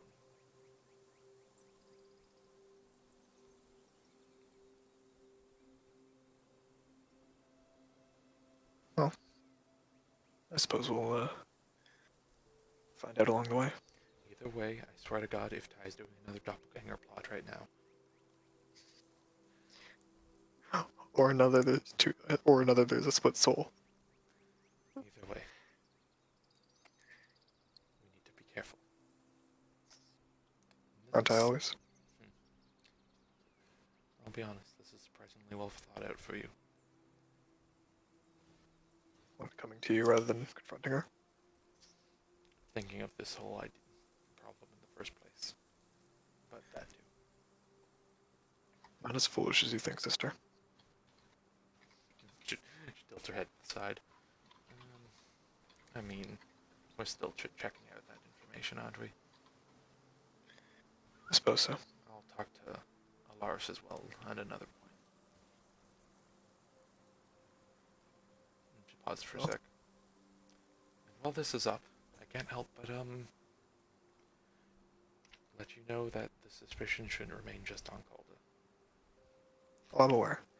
I was just thinking that perhaps this is all some fable to make her believe that Rose is back once more, only to lure her in and trick her elsewhere. That's a thought, isn't it?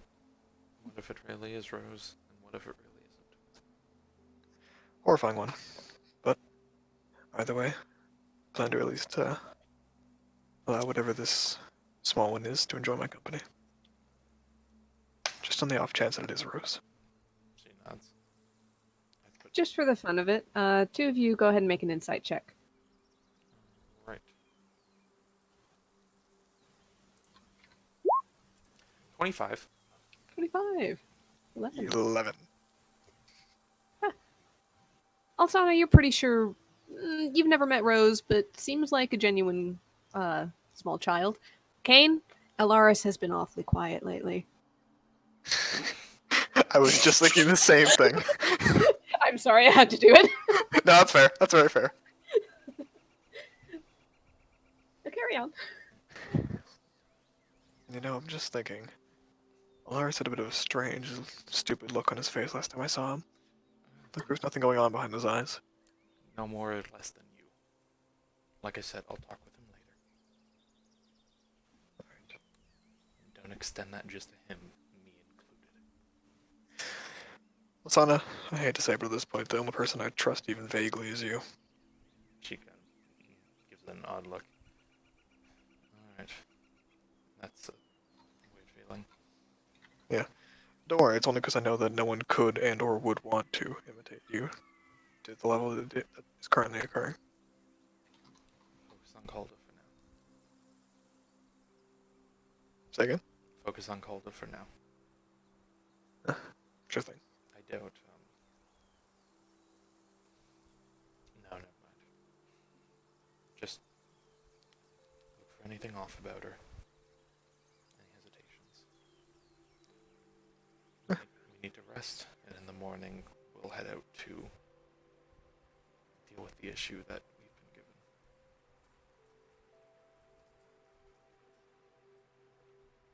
given. Hopefully this isn't all some plot of whoever our enemies are to take part in these rituals so that we can't. We're not doing the ritual until we're certain on what the deal with that was. We can't. Uh, I'd rather do it and risk it than miss it completely, but we'll do our best until then. If we do, we're leaving Calder out of it. We can't. I can't. We can't risk it. Alright. Also, I kind of like gives a starts to walk off, looks back to Kane. walks off. Can Kane insight to see if that was a suspicious look? You can insight, by all means. Devin, you can decide whether it's an 11. Alaris is pretty quiet. Life's been pretty quiet this afternoon. You know, I really don't trust that owl we've got there. It's 11. She's not like trying to hide anything. I would say. Okay. Just kind of gave another glance back. Alright. Like she's thinking about something. Just that's it. Of note, that blink dog is too smart. Too smart. Yeah, that blink Hey. dog, man. Got something No, on it. he's a good boy, The Oh, blink that's dog is where the line is higher drawn, okay. intelligence than Calda. as it should be. It's a good boy. All right. Yeah. And as the Druid Camp University tour goes on, Yes. as Kane These and are Alsana dorms. finish their conversation and go their separate ways, perhaps to rejoin the group, perhaps elsewhere. Up to you. Sana's going to find Dara. All right. I'll say that the tour has moved on from the Dara introductions, so sure, Dara is available for a conversation. She'll just lean in real quick. A word if you could. I have the time, child. Sit down. Thank you for the help with Rose there. Of course. You know very well she's not the first little foundling to need a helping hand She and a nods. bit of tutelage. I'm well away. Well, what is on your mind? Quite the phrasing you've chose on that one. Hmm. We, as you probably know, headed to the Feywild. Of course. We did so to return that dryad that Dylan had found. And returned yourself with a child you had not sought. Or perhaps you had, but never expected to find. She nods. We were to understand that it was Calder's lost daughter. The one she assumed. Were to understand, you have doubts?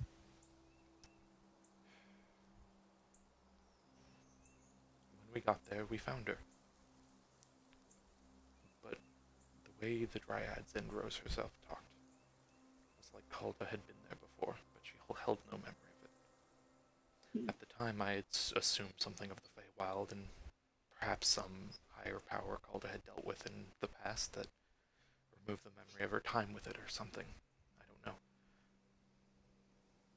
Well, there, I came across a, she got like paused, like, has this like almost guilty look on her face. A friendly fey spirit? Oh, contrary to some belief, such do exist. Though even the friendly ones can be capricious. We took a job from him. Indeed. The conditions were finding the whereabouts of a previous warlock of his. Don't worry, it's not Brock. Unless Brock's going by a different name nowadays. Brock is very well known to be in the camp, so if a spirit has lost a warlock in such a way, then that could not have been a very powerful spirit to begin with. I feel a faint little squirm of almost not insult, but a sense of, oh well.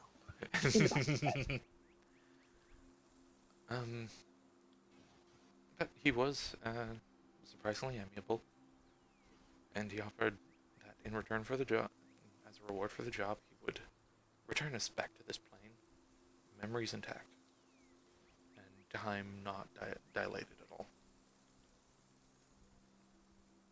And as we went to leave, a woman who had the striking resemblance of Calda came running towards us, exclaiming no, stop.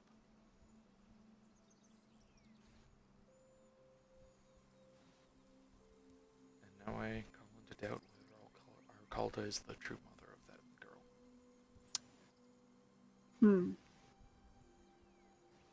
Does she act like a mother? Truly, but I could have also said I saw the rage of a mother losing her child in that moment. Huh. Such is also possible. You know that I am not a mind reader, She nods. that I do not see into the soul and find the truth of all things, Of course, I'm just. It's but something you wish to be cautious. I do. In terms of actual actions, if you have any magic to you that can tell if there's the nature of her, if she's a fae in disguise or anything like that. One a bit less straightforward than Moonbeam.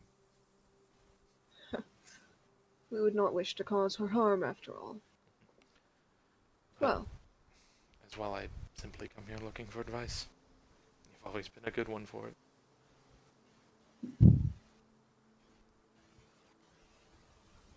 you saw a mother's rage in one and a mother's love in another, but have no way of knowing which is truly of an honest source. I would suggest that time may tell. If time is something potentially too precious given the circumstances, you may try asking and trying to divine reactions based on what you know of this individual in the past. Otherwise, I have no true answers for you. Just keep in mind that there are many strange things in the world, magic or no, and not all of them fit into what we know or can easily explain. In addition, one can feel as a mother to those who are not her children.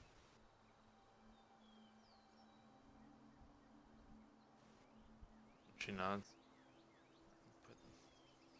As such, both feelings may well have been genuine. Or one may have been false as you fear. I almost hope one is. Or if they were both genuine, this becomes much more complicated. Unfortunately, the world is often more complicated than we would wish. But one Yeah. can hope. I often welcome the complications. Mysteries and things like this are something I would be usually chomping at the bit to jump at, but when it's her, when it's what I've traveled with and cared for and had care for me, and seeking that love for a daughter that is evident.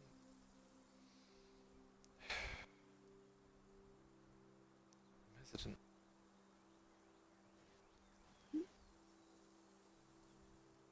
I think that in this case, it's entirely possible you're getting your head wrapped up in something and letting your mind run away with possibilities and what ifs and wherefores when really perhaps this once you should be trusting, well, let's say your heart, your soul, or your gut. Keep in mind what is sometimes the stronger sense for those of us who follow the paths of nature. You were a strange one, burying yourselves into dusty tomes and libraries and dead knowledge written on dead wood. Sometimes you have to let go of that and just let yourself feel the moment and see what is living.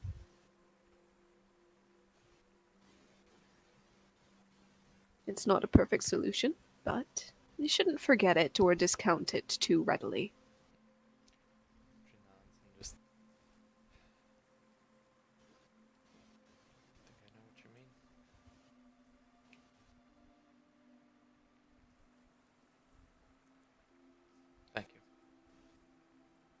Of course.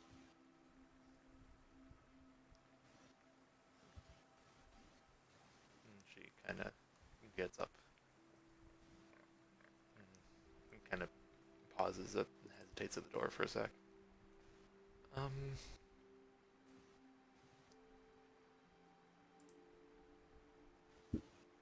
Yes? I'll just phrase this.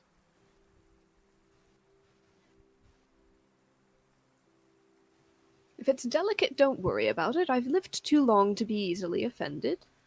Not that, If just it's complicated, what is the heart of the issue?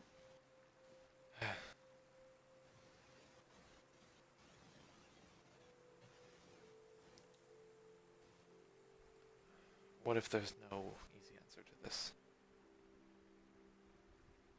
What if I know you said I'm caught in what ifs, but I can't help but wonder how, if there is some evil lying in here, I could ever hope to explain it to the young girl.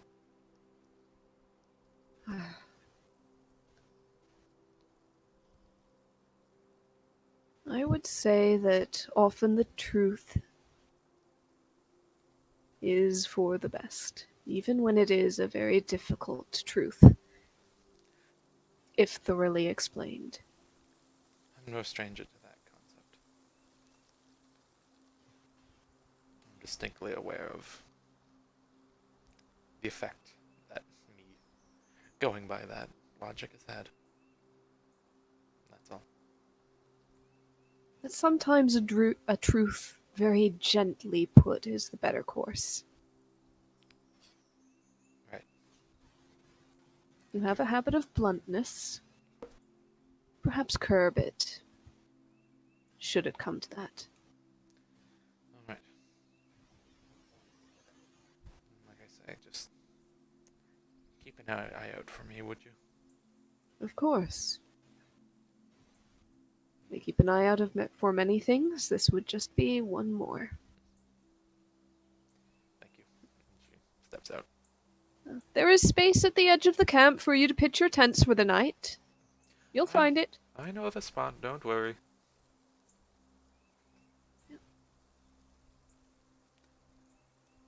We head out. By now, Calda, you have gone around camp. You've met several people you hadn't met before, and Rose has met all of them that she hadn't met before. You've probably wound back up around Navariel's tent. She is very happily sitting down and explaining something about the nature of the Feywild and Fey magic, and particularly how it ties into dreams and sleep and rest.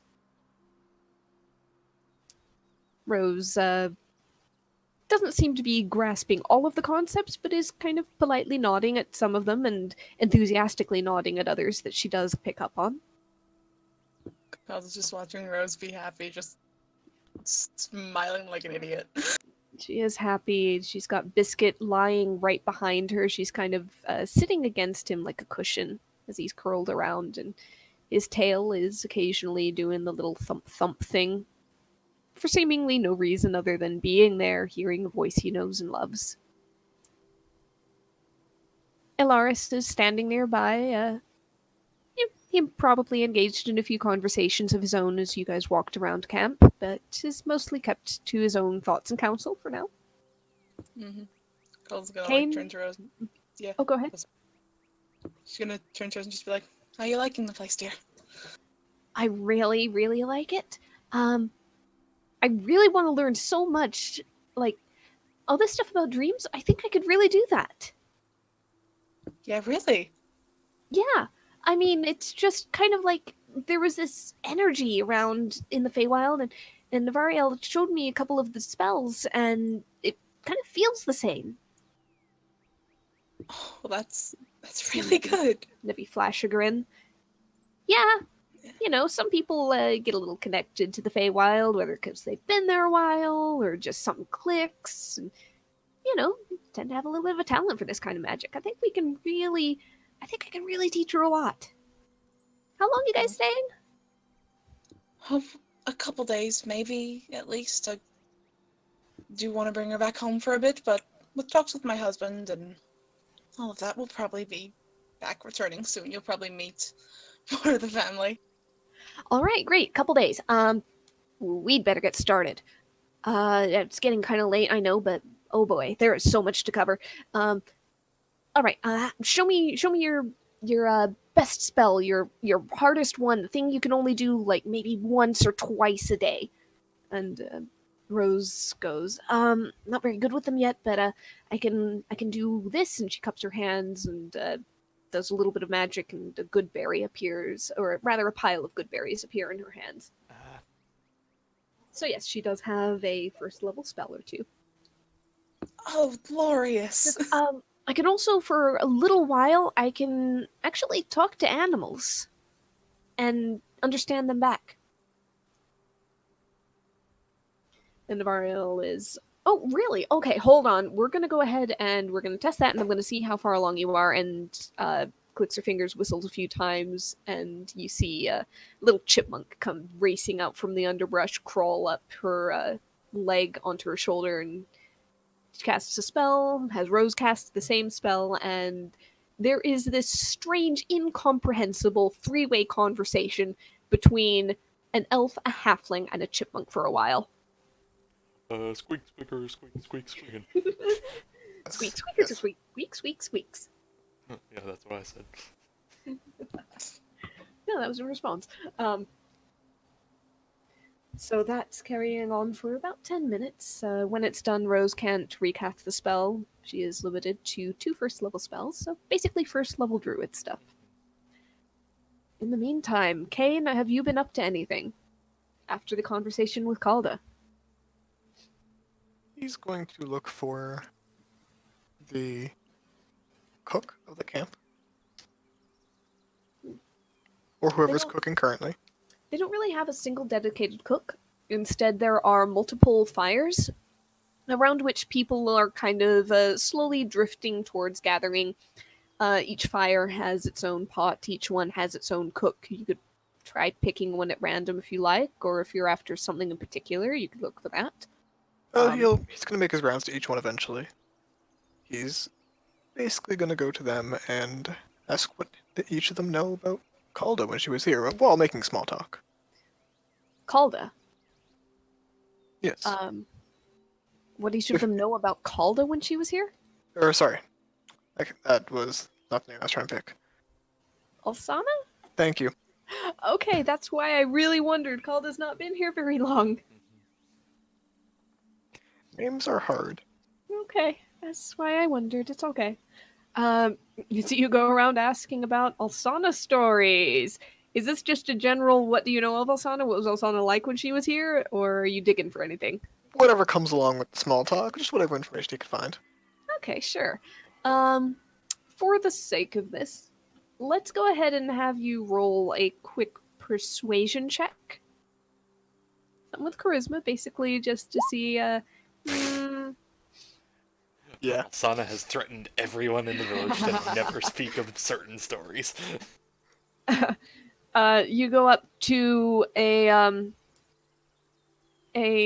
gnome woman. She's not old, but she looks like she might be just approaching like a middling age.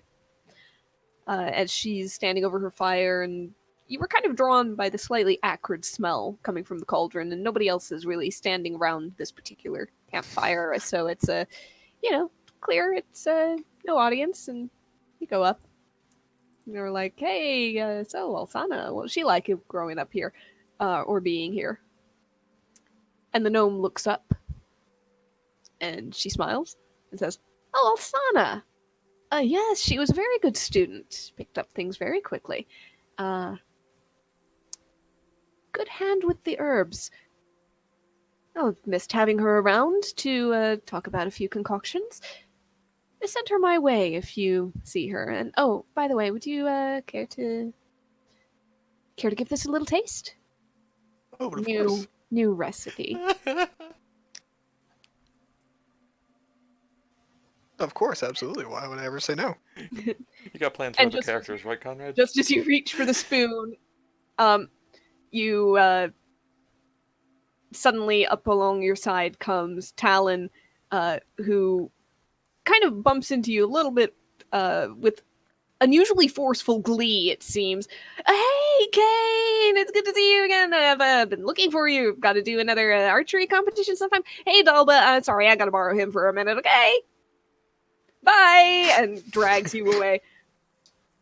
And as he pulls you away, he says, yeah, listen, don't ever, ever, ever, ever, ever eat anything Dalba or drink anything Dalba gives you unless you, know it's a healing potion, because she makes great potions, but sometimes she thinks that poisonous plants are flavoring or can be made to work not like poison, and it doesn't always go excellent. Son, Look, you wouldn't have died. have you But heard you of a chili could've- pepper? You Have you could heard of have. a chili pepper before? No, that's not the issue. You would not have died. You would have been really uncomfortable for a while. I repeat, have you heard of a chili pepper before? Not that kind of uncomfortable. No, but it is the same idea. Take poison and make it useful. Look, Dalba's great. Oh, I'll trust your He judgment. experiments too much. No such thing. But alright. Yeah, okay, if you want to go back there and take a spoonful, be my guest. Hey, I was just I giving you a free warning. I didn't say I No approve of the use of charge. unaware test subjects. No such thing as too much curiosity. Right, okay, suddenly I see the family resemblance. Great. Speaking of curiosity, ready for that sword fight? Yeah, sure, I guess. Wasn't really Your after, ass like, again. before dinner practice, but I guess. Yeah, bring it on, old man. Alright. Let's go. Alright, we'll call this a simple 1, 2, 3 check. If you want to use any particular maneuvers or positioning, feel free to say so. Oh, absolutely. Basically do an equivalent of initiative roll, probably just a dexterity check to see who goes first. He's got a 7, you've got a 17. So you get the first blow in as an option as he draws his sword, which is, it seems to be just a normal short sword, except it looks like the blade was artificially blackened at some point. He's got some of that stuff on it, the chroming. hmm Okay, Yep. I like it. In that case, he will. All right, bring it on. Oh God, lucky first. Oh God.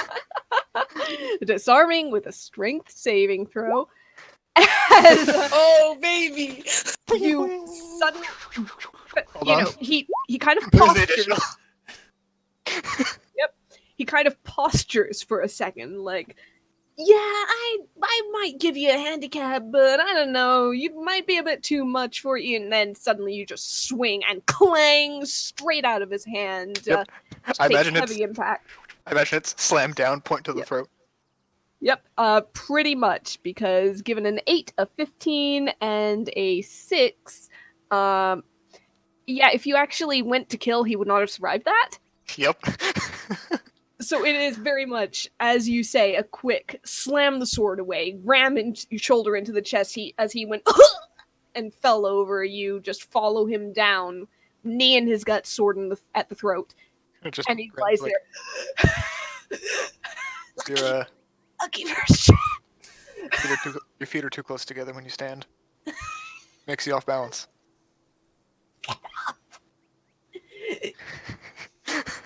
He'll lift him up and do the thing where he lifts his arms above his head, holds it for a second, and then drops him back down.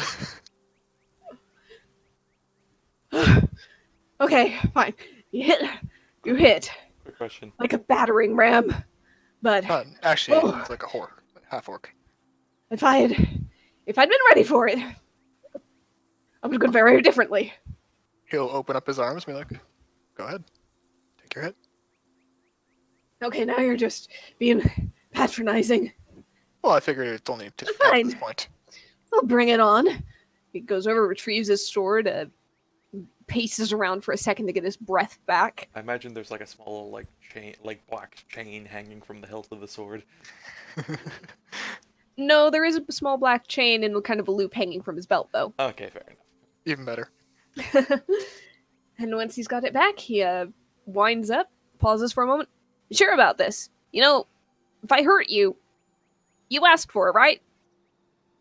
If you hurt me, too bad. I'll make sure I go to the potion lady and get her help.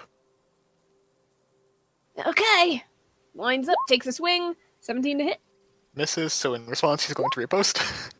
Clangs off the armor. He's not really experienced anything as tough as full plate before. Most people around here wear leather, maybe studded leather, something equivalent. Yeah, your return attack does miss. This time he is watching and ready, and he just manages to lift the sword from where it just scraped off of the metal armor and kind of wildly knocks your return blow aside. You just do the 20 to the 1. Pretty much. And now it's like, impressive. Most people when they see an opening like that over a swing. Yep. Round 2. Okay. Let's go. Oh, sorry. And you Meant to be at the. Okay. Yeah, I meant to do that with the sword. I just missed. Knock his head off. Yep. So +1 to that. And Yeah, that still hits. He's only wearing leather armor. He is slight, skinny, little scrawny there. And you give him a push, and this time he digs his heels in, but you still knock him over. okay. Hits Stand the up once ground. more. It stands up and takes another swing at you, and once again, this one doesn't even hit your armor. You just take one step backwards. He's getting a little bit wild. Perhaps he didn't manage to shake off that first blow. Maybe it made him a little too desperate to show up. And he'll just let the blade slam into the ground and stomp his foot down to push it further into the dirt. Yep, and he does not let go of the hilt. He kind of goes down with it and goes, "Oh, come on, that's not fair! Why not? How much do you weigh?" With or without the armor? He just kind of tries to lash out a kick at you. This is with a +2 proficiency, but doesn't go anywhere near. Yep. Ouch! Clang, and yes, he is then lets go of the sword hilt. It goes all the way into the ground. Grabs onto his own shin and hops around. You stubbed his toe on your shin. Kane is going to draw out from the bag as ornate of a butter knife as he can find. Okay, roll a d20. That kind of thing. Go ahead. Yeah, you getting. It's not the most ornate butter knife you've ever found, but Worth it is a butter approximately knife. a silver piece at least. There's a little bit of scroll work on the handle, sure. Alright, in that case, he will level it with one hand and say, round 3. Oh, now you're just fine. We're gonna be like that. And he reaches down, snatches up his sword, presuming that you've moved your foot. Yep. Fine then. All right. Well, this time I'm definitely gonna get you. And go ahead and make a Raw strength. treat it kind of like a dagger. You do have proficiency with daggers and knives. Okay. It just has a blunted edge, so it doesn't really do damage. So in that case, I'm going to swing it as if it were a hand axe. Okay. And as I do it... Oh! I was gonna booming blade it! Ah, Butter you're knife not had used some to butter on this. it, and it goes, It does just kind of spin out of your hand. The handle is metal. It's surprisingly slick. You're used to things with a little bit of roughness and grip to them. And as you focus the booming blade into it, the thunderous energy of the spell actually just gets into this totally unsuited non-weapon and just straight out of your hand. I just looked down like, oh. And as you look down and does an 18 hit? It meets it, beats it. Yep, and just as you pause and look at your hand where the butter knife used to be, Talon ducks underneath your arm and just kind of slams like the flat of his blade up underneath the arm where there's a little bit of a gap in the armor. He does use the flat. It's not really actually piercing or even slashing damage, but Slapping. you do actually feel that one. And you Oh, know that if he degree. had rammed with the point, it would have drawn blood at least. Kind of looks down like, oh, so you can get a shot in. Okay, yeah, but I'm still the better archer. Oh, no Backs one's off gonna and take it out from sheathes you. his sword. He'll try to retrieve his butter knife. Yeah, you can find it. It's gleaming metal in the forest. It is starting to get a little dark, but you can find it. And now it says, right, well, we each know where our skills lay now. I'm going to go practice buttering toast, as apparently my skill does not lay in that. Yeah, probably. Booming bread. But that's a real nice sword you've got there. He flips the knife in his hand and offers it to him. He's like, would you like to hold it? Can I? He's holding the butter knife, to be clear. Yeah, he's totally thinking about and talking about your sword of thorns. I'm aware. No, not that. Hey, you ever seen a sword that can fly on its own before? I think that's pretty impressive, too. That. Okay, yeah, you're just you're doing the Elsana thing. Pulling your leg? Yeah. Yeah, you're doing the Elsana thing. There is definitely a family resemblance now. Yep. And he gets very up close to him and puts his finger like right below his mouth and says, say that about me again, kid. He backs off. Yeah, you're like your sister. Oh, okay. And then In he that turns case, around and bolts. cool. He's welcome to try.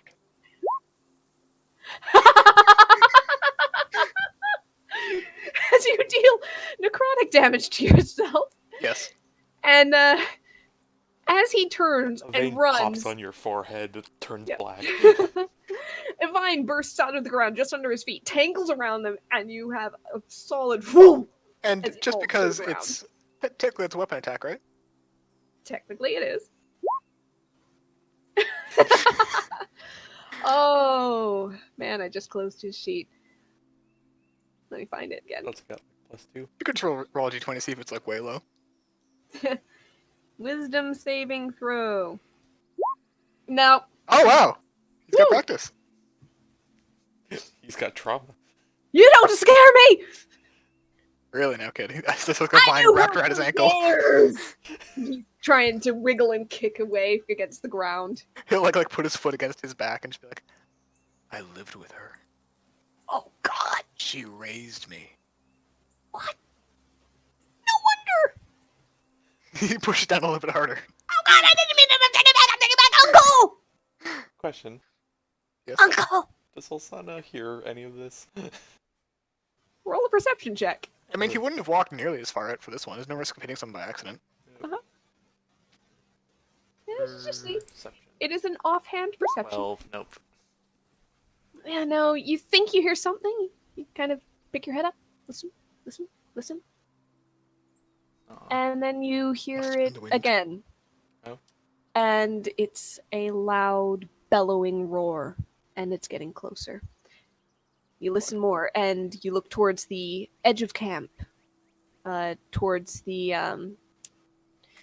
directions towards the east, and slightly south. And you hear the crash of undergrowth, something heavily barreling through it. You hear grunts.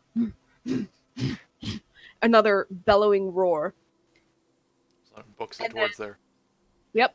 And as On the you broom. book it towards there on the broom, you see just on the edge of camp, as everybody else is alerted to the sound, turning towards it. Kane, you hear it. Talon stops squirming and holds very still underneath you. Yep. He Called- grabs it by the back of the shirt and just picks him up on his feet. Calder, you hear it. Rose picks up her head and looks that way. Navariel looks over. Oh, that's not good. As at the edge of camp, thunders up this enormous bear with matted fur, blood dripping from wounds. Draped across the bear's back is someone that Alsana recognizes, a tabaxi, in leathers, green cloth, moss and shadow. And as the bear arrives at the edge of camp, without missing a step almost, there's a sudden surge of motion, and the bear stands upright and shifts into a tall, broadly built man, rugged, aged and weathered, long hair, long beard, reaches back with his arms to catch Moss as he starts to slip down his back. He's hunched forward to give him better balance. He staggers further into camp and gasps out, "Necromancer!" Alsana, And that is where we're going to pick up next week. Alsana will running catch him as well. Yep. Spare the dying if he's at 0 hit points by any chance. Yep. Yeah, Call is rushing to the noise. So is Okay. Kane. I'm just angry. I just used all my fucking superiority dice. Everybody is rushing forwards, and Yep, again, low on spells. next week we'll pick up on this as the twilight moves towards night, and Ronalfer has arrived at camp. Yep, with Moss. Well then. You said Moss was on a bear. I'm like, oh, was Moss a beastmaster? And then it's like the bear gets up. It's like, oh, I know who this is. Okay. Till next time, then. Next time. All right.